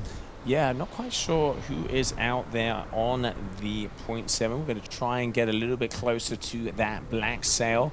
And if I'm not mistaken, on the previous heat, it was Nick Van der who's out on the JP. Now, let's see who this is going to be. All right, it is Aruba 20. Aruba 20. Marcel Nobos, 207. It could be, yeah. Can we go closer again, Mr. Drone Pilots? We'd appreciate it. I'm going to say that's Nick. I'm definitely going to say that's Nick. Aruba 9. Yep, that's going to be Nick. So Nick is out there on the JP, and let's go to that first position, see if we can get our leader, because I think Nick had a little bit of a fumble on one of those marks. And here, DJ, shout out that number if you see it. Yeah, me too, and everybody at home. Oh, we just missed it. All right, but anyway, it was good to see because Nick was coming in the first heat. He was coming in first, so it's good to see some, banter right up there. That is now full in second place. Sarah Quita creeping in right there, making a nice little jibe, keeping it duck, holding that. Going on the outside there. Yeah. Okay, we're getting a little tornado happening here with the drone. But so far, we can see Sarah Quita flying. It did look like second position was Nick, and we're trying to find out. I have a feeling it's either going to be Tom or it is going to be Marcel Nobels. So let's see if we can zoom in on this athlete here, please. Drone, get closer. That is too far to tell. Yeah. Well, if I look on my list, there's only one rider with it too, and that's Marcel. Yeah, Nobels, I'm gonna agree with you there, DJ. Let's say it is him. If not, it is a very fast athlete. So we are now gonna go back into sequence. So that was your Windsurfing Open. We will go back into sequence for the next elimination of your PWA Fing Boys under 21. Yes, a little fun fact, as we were naming Marcel Nobels, that's the father, and with the PWA Finn boys, under 17, under 15, under 13, also Matteo Nobels, so that's his son. So yeah, it's very close and a family-oriented race there, and in competing in the Aruba HiWinds. I mean, that's one of the important things about this event. This has been 39 years. Easy for me to know that because I was born in 1986. So 39 full years of action, one of the oldest water sports competitions on the planet. And of course, that means one thing. There's going to be multiple generations on the beach. That's what you see, and that's what the love is shared on the beach, and it comes and it goes. But imagine in the old times, in 86 or 88 when it was, this was also when the PWA was here. And it looks like just while we're enjoying some more of the action, getting ready to go back into sequence, DJ. Okay. Let's catch some of the highlights of those previous hits.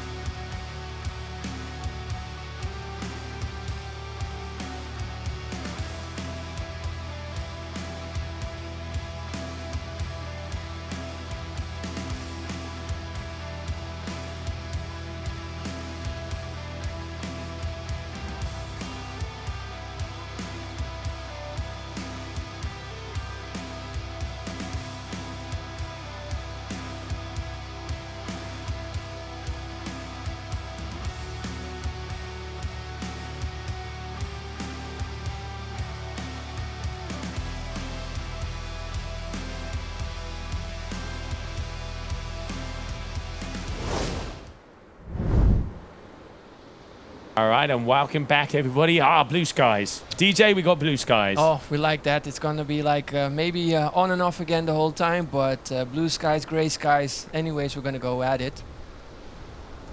All right, here we can see that heat number 1 of elimination coming up.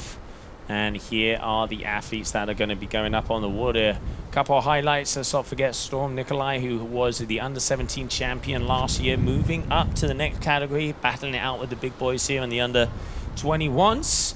As you can see out here on the screen. Also, of course, Tammy Modria, local boy here from Aruba. Always a force to be reckoned with. Brendan Araujo, who has been throwing down this morning, taking the win 4 for 4 on the fin. And if I'm not mistaken, he has a couple of the eliminations in this. Results taking a little bit of time to get back to us here in the booth, but we know he's having a good day. He is having a very good day, yes, and he's always been very steady every race. Also last year, it's just, that's the thing about the beauty of his performance. It's just steady on, keeping it calm, keep a calm head under pressure.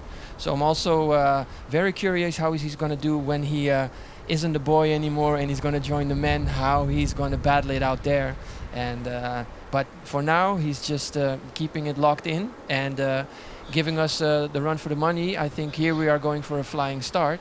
So we're close to the next start and keeping an eye on there. Let's see if the finish is nice and clean when that green flag goes up. That's it. Good. Lou looks tight on the lower end, but let's see if it's good. If they keep on going, then it's good. All right, so we've got Brandon there on the bottom side. We can see him here up on the top. So it's going to be Brandon in first position. If I'm not mistaken, second position with the 0.7. No, he's in third. So definitely second position is going to be Tammy. So you can see him out there with the black 0.7. And there on the Severn. Just try and see if we can get a close-up of that second place. That is going to be NB 2008. So Mario Brosser. So Mario second place. So we've got Brandon first, Mario second. Oh, starting to mix it up as we can see out there on that first mark. But Brandon, he is on a ride of his own this first day of competition. Yeah, it's looking good. And it's hugging close, of course, back to Brandon right there. So let's see if he can keep it up. Again, it's most exciting when we're coming to the buoys, of course, but also in the stretch. Looking backwards right there, Brandon seeing how far his competition is, saying bye-bye and going for that buoy, seeing if he's going to make a nice turn. Let's see if he can keep it nice and clean, leaning in, making it a very tight turn around the buoy. Second in, making it a bit wider. And there you can see that second place is Storm Nikolai. So we have, first we have Brendan Loho. Second position we have Storm Nikolai in third position, but looked like they just went down there on the mark. And then probably going to be Tammy Modria in that third place after that mistake on that mark number 2. Flying across the competition area down the race course to mark number 3. 2 more jibes. And just look how smooth he is cruising down here in Aruba. Yeah, you see he's very tall as a sailor, so that means he can have more leverage on that board in his advantage.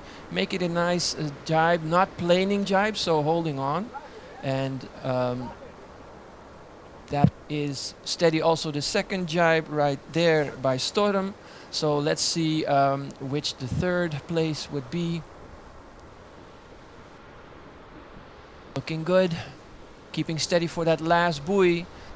Let's see, and yeah, not many mistakes from Brendan, but you never know. But for now, he's still steady. The Dutch drone guard's making some nice turns right there. Battery on your laptop is running out. And there, that's Tame. You can't miss him right there with the markings on his helmet.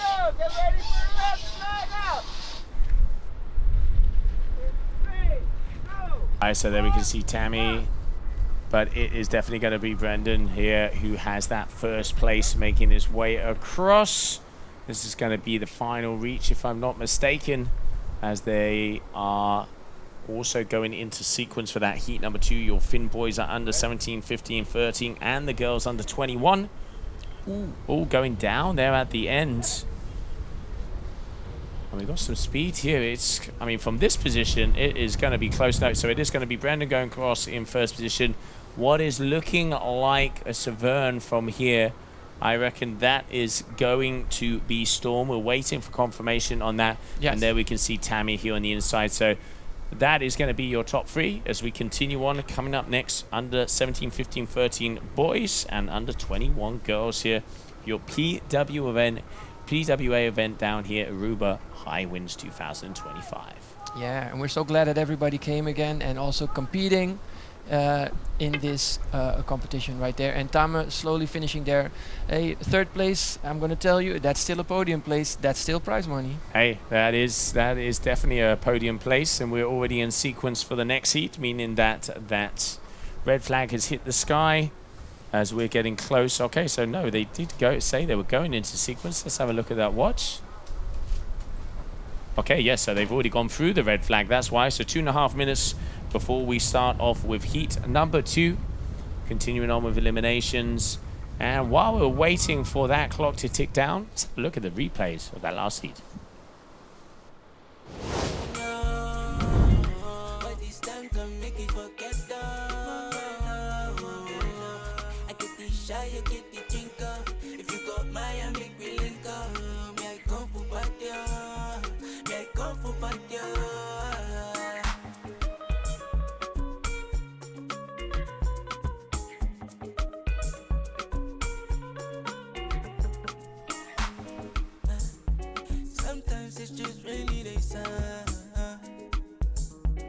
make sure you let my light shine more.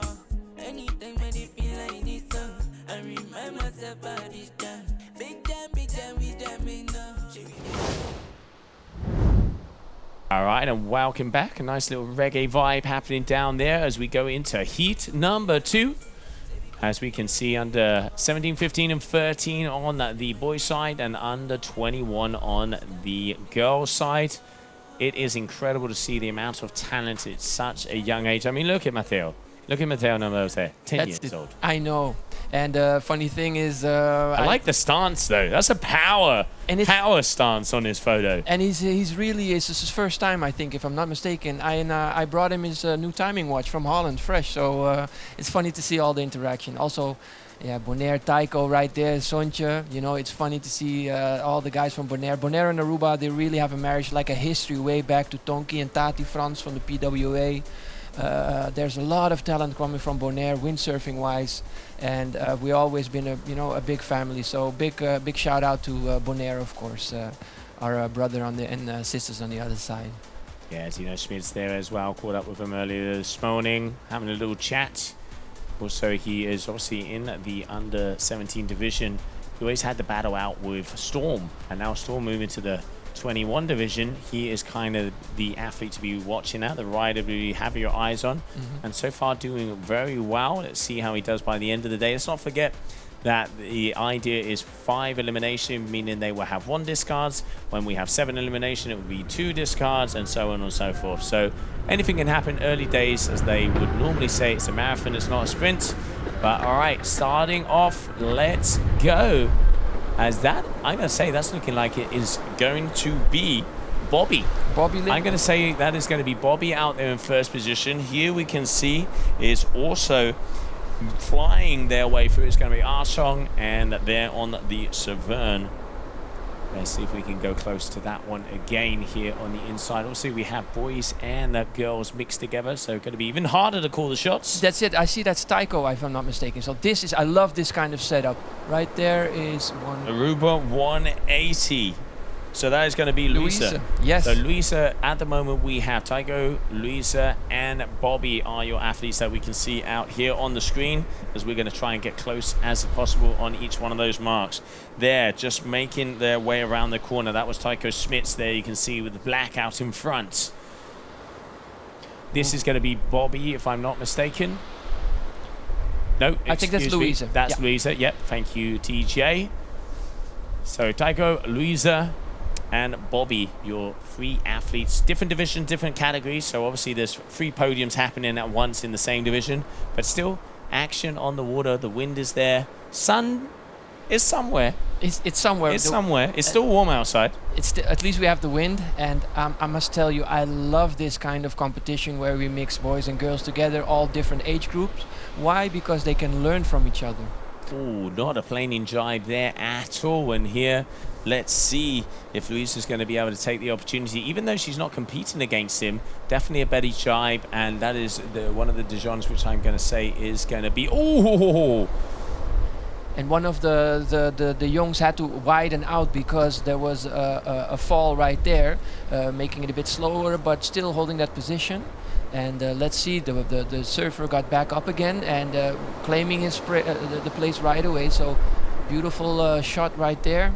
I think it was Lona. She's the taller of the Dijon, so I think that might have been Lona who was just having to go out a little side. But definitely, without a doubt, it is going to be Joe Spitz who is out in front.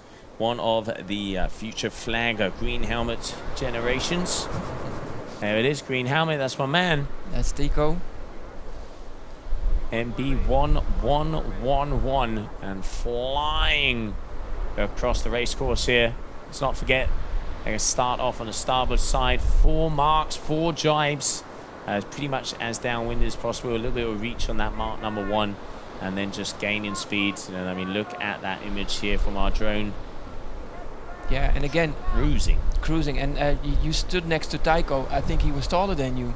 He's a tall kid. He's a tall kid, and you know, again, in your advantage. Even if you look at Brendan, also tall, so it can be in your advantage. Also, I think Dunkerbeck was very tall. Another windsurfer, he was crazy tall, and you know, had enough weight to hold down those sails. So that also, when he had that speed record, so it has advantage in the slalom with some long distance feel into it. But yeah, also the skill for the jibing.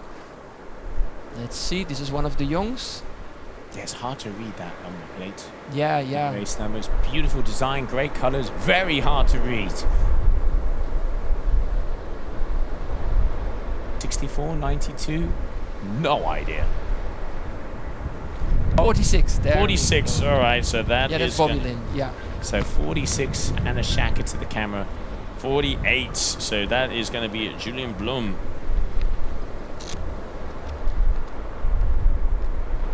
Yeah, Julian Blum right there. Julian. It looks like 40. Julian, no, that's 46. No, so it looks like some of the athletes, to make our life even harder, they're switching up gear as well. So we can see, because that is definitely not Julian. No. So once again, not the easiest way to call it out all the way from the sides, but one thing for sure is there is great conditions down here in Aruba. And we are pushing on, as I could already hear sequence for the HiWinds Windsurfing Open. Day number 1, Aruba HiWinds, and what a way to start. Yeah, and many more to come, because yeah, this is day 1, and that doesn't say everything. You know, it's just a Thursday. We still got Friday, we still got Saturday and Sunday, so anything can happen in the mixing and matching right there. So you know, it's a good, you know, average to see who's scoring and who's keeping the consistency, but that it can always switch up. So it's also an endurance race. That sometimes people forget. It's not like one day, but it's also a big endurance race all over those days. Absolutely, and while we're waiting for that one to start, we are going to be going to a short replay before we continue on with the HiWinds Windsurfing Open.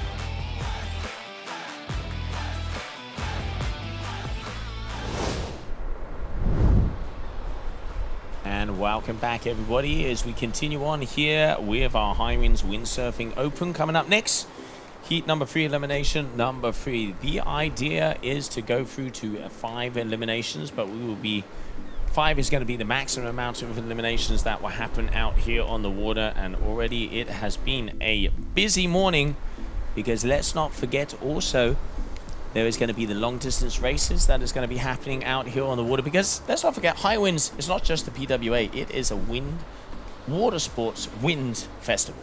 I would say even add one up there. We also have mountain biking on Sunday, and we also have mountain biking under 5. It means we're covering everything. It's like a sporting event. Nightlife, we got the nightlife. Oh, got you covered right there until 12 o'clock at night every day. Oh, Nick and Sarah Quita battle. Both of them starting at the same time. Okay, so bragging rights is here. So with the yellow is going to be Nick. With the purple and black, that is going to be Sarah Quita. Yeah, and the thing is, Nick is a big guy, so he can hold it down, and I think he has a bigger sail than Sarah, you know, so that's why he has that advantage. But also, you know, not everybody's in the PWA, but we got a lot of talent right in Aruba who didn't push it through to the PWA, but still is a great sailor. So he comes from a great sailing family. Also, his brother and his father also very known on the island. Oh, let's see at this jibing. Ooh, Sarah keeping it tight. Yes.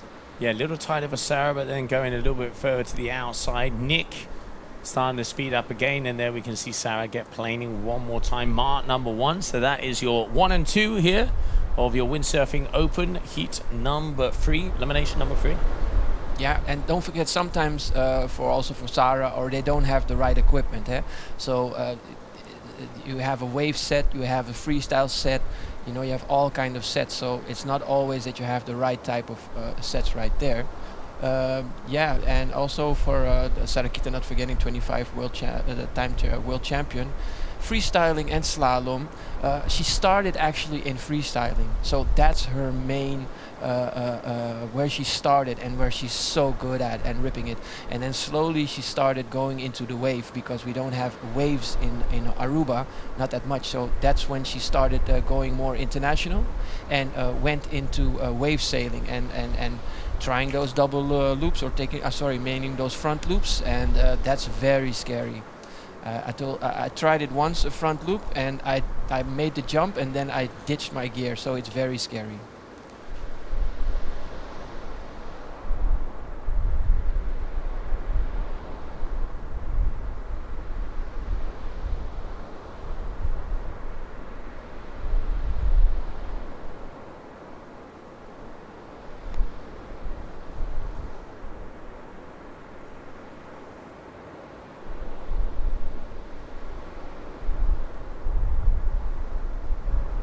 Alright, so we can see still Nick at the moment out there in that first position, and just coming through our screen there as well.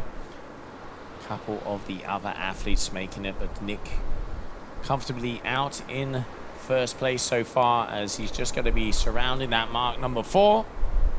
And with one more stretch to go towards hitting that finishing line, and just waiting to see if I can see Sarah Quita again. And these athletes say, yeah, there he is, Sarah Quita as well, as we continue on here for heat number 3, elimination number 3. And also I've just been told that it looks like we're going to be having some long distance DJ is going to be starting shortly. Oh yes, but are we covering it? I would love to cover it, because it's the most beautiful sight there is. But anyways, we're gonna witness it, because there's going to be like a 50-some, 60-some kites in the air, and all the windsurfers are also there. And yeah, that's a beautiful sight to see, making a long distance, going to the farthest point of the island and then going back to the hotel area. Sarah Quita is looking back right there in the drone, and she's going to give a shout out. Look at that, easy peasy. Just looking one-handing and just going like a crazy person over there. And she's holding that position, looking backwards, having fun with that drone. Hey, it's so scary having that zooming drone right back of you. But yeah, that's Vince Irie right there, Dutch drone gods, the best in the world, Red Bull team. They cover everything, so they're not afraid. They all trust Vince on that part. I mean, yeah, you can just see getting this close and be able to follow. But there, Sarah Quita is going to be going across the finishing line. So that is elimination number 3, heat number 3, your Windsurfing Open, as we continue on into elimination number 4. What a great day it has been so far, DJ. Yes, it is, yeah. So did I see correctly that Sarah Quita finished first? I'm not sure, because as I was saying to you, we missed that angle of the camera in the middle of the heat, so we can't officially say that. Okay. But definitely Sarah Quita flying through the competition area. We will get those results coming in. And I have just been told by our race director, it is official.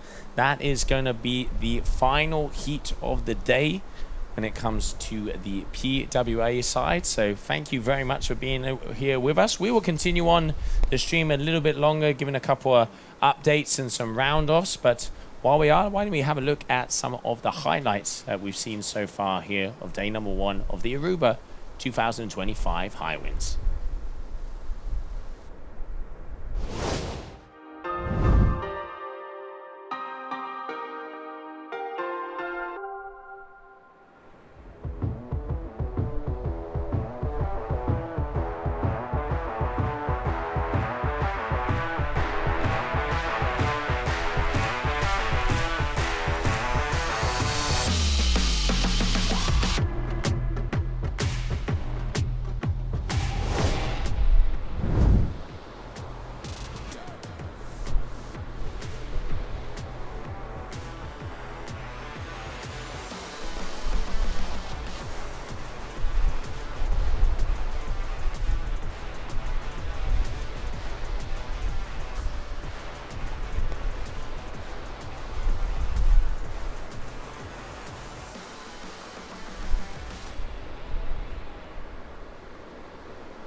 And welcome back everybody. What a first day of competition it has been here for the Aruba HiWinds 2025, the 37th edition of this competition, and we are just getting ready to continue on with some more action. Let's not forget it is a festival down here, but before we do so, let's have a look at some of the interviews and vibes we have captured from athletes and people down on the beach. Hey guys, I am here with Leo, and he just finished his big air race. Leo, how was it? It was very fun, hard wind, yeah, good big air session. Yeah, and did you do any throw any tricks or anything that we should know about? Some board off, some rotations, yeah. Amazing. And how high do you think you went? Around 8 meters, 7, yeah. Wow, that's amazing. That's amazing. Do you think you're gonna keep coming back to Aruba HiWinds to the big air every time? Yeah, I live here, so I come here every year, every day almost. So what does it feel like competing at home then? Very fun. I'm a local, so I almost know the wind. So yeah. Amazing, amazing. And what other races are you doing? At 4 o'clock I got the long distance, and on Sunday I got kite cross. Amazing. Well, good luck to you, Leo. Thank you so much. Hey guys, I am here with Jill. She is racing in basically every race, but I see she has a really cool name. Jill? Yes, my nickname is the Jolly Kiter. Amazing. I love that. That is a beautiful board, by the way.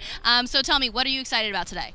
I'm just super excited to see everyone on the water, and it's always depending on the wind, of course, but it looks like it's starting to pick up, so we're just waiting and to see if the heats go ahead. Yeah. Amazing, amazing. And then you come to Aruba HiWinds. Where are you from? So I'm from the Netherlands originally, but I've been on this event every single year for a long time already. So this is one of the events that I always look forward to. Amazing. So it feels like coming home to Aruba HiWinds every year. 100%, yes, yeah. I love that. I love that. And then you're about to do big air. What do you love about big air? Just the feeling of being up in the sky and feeling like a little bit of a bird, and just seeing how high you can jump, make all the elements work. I love that. Really not even fighting with the elements, but like getting into the elements. Working with the elements. That's kind of the goal, yeah. Amazing, amazing. Well, good luck to you, Jill. We're super stoked to see the Jolly Kiter out there. Thank you very much. Well, look out for the orange. Will do. Thank you. I'm Tim Groenendijk, and I'm here kitesurfing today at the Aruba HiWinds. Just did the big air. Got the highest jump of the day, 12.1 meters. And totally have a good feeling about this year's competition. Think I'm gonna win. And we're about to do a long distance race. Super excited for that.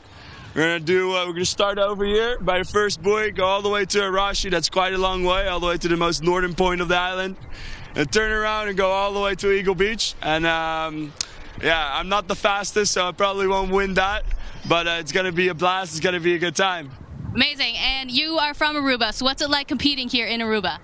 I'm super excited. I love being back on my island. Currently I live in Amsterdam, so I came down all the way from Amsterdam for this event. And just super nice to be with all my friends and all the people I grew up with. And just amazing event for Aruba, you know. There's not many events like this on the beach for water sports. So this is like a once-a-year thing, and everybody looks forward to it every year. Very nice. Well, thank you, Tim. Good luck later. We'll talk to you soon. Thank you.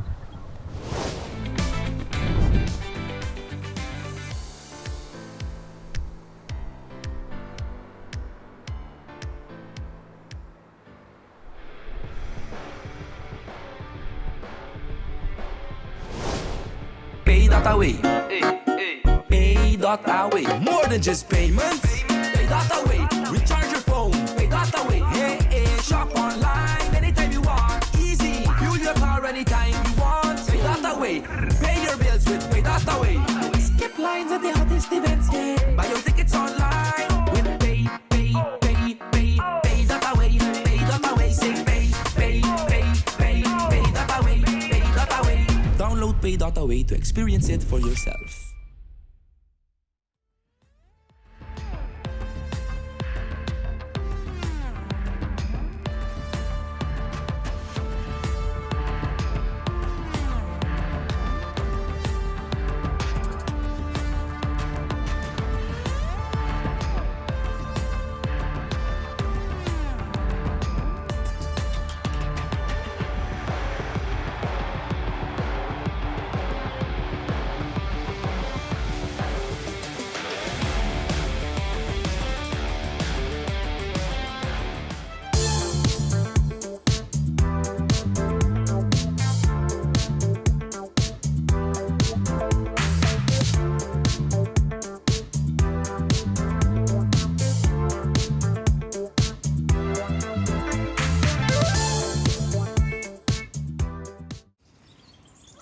Bucci, Bancune. O Aruba da nos sushi isleta. Masigi cuida nos cultura. Se estar aportando. Nos Aruba dushi tera van uning y van ayudan. Sigue que tradición, pe siguiente generación. Tu hermana Laira. Se estar siempre creando. Deporte y enseñanza. Se estar aportando. Cultura de futuro. Se estar conservando. Isla con tecnología. Se estar siempre innovando.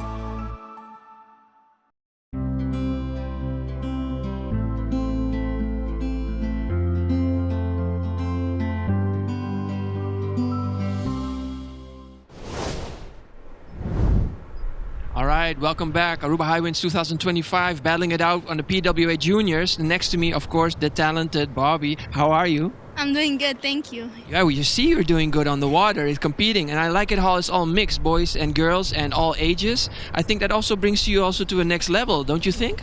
Oh, definitely. We did this also last year, and we said to the racing team, like, keep doing this because we improved so much. Yeah, you keep pushing each other, of course, with it doesn't matter what age group or what, male or female. I love it, and it's also everybody's looking and having fun there. How was it on the water? Was it gusty? Was it choppy? How did you feel about the turns? Before the clouds came was good, but in the second elimination the clouds came, and then the wind dropped, came up again, and it was pretty gusty, but it was fun. Okay, and can you adjust your sail a bit because you have a racing sail that you open it up a bit more or close it and then you have the right sail? Yeah, of course. You can put more outhole, less outhole, so that helps a bit, yeah. Okay, we also have one big question. Do you guys have a group discount on the sails? Because you're all racing the same sails as a family, so we're trying to watch it, but it's nice how you all have the same sails. Eh? Yeah, we're getting sponsored by New Pride, and I love the sails. Yeah, I see it, and you bring you far. All right, thank you very much for this interview. Thank you. Okay, and back to the studio then. Thank you very much, and see you guys soon.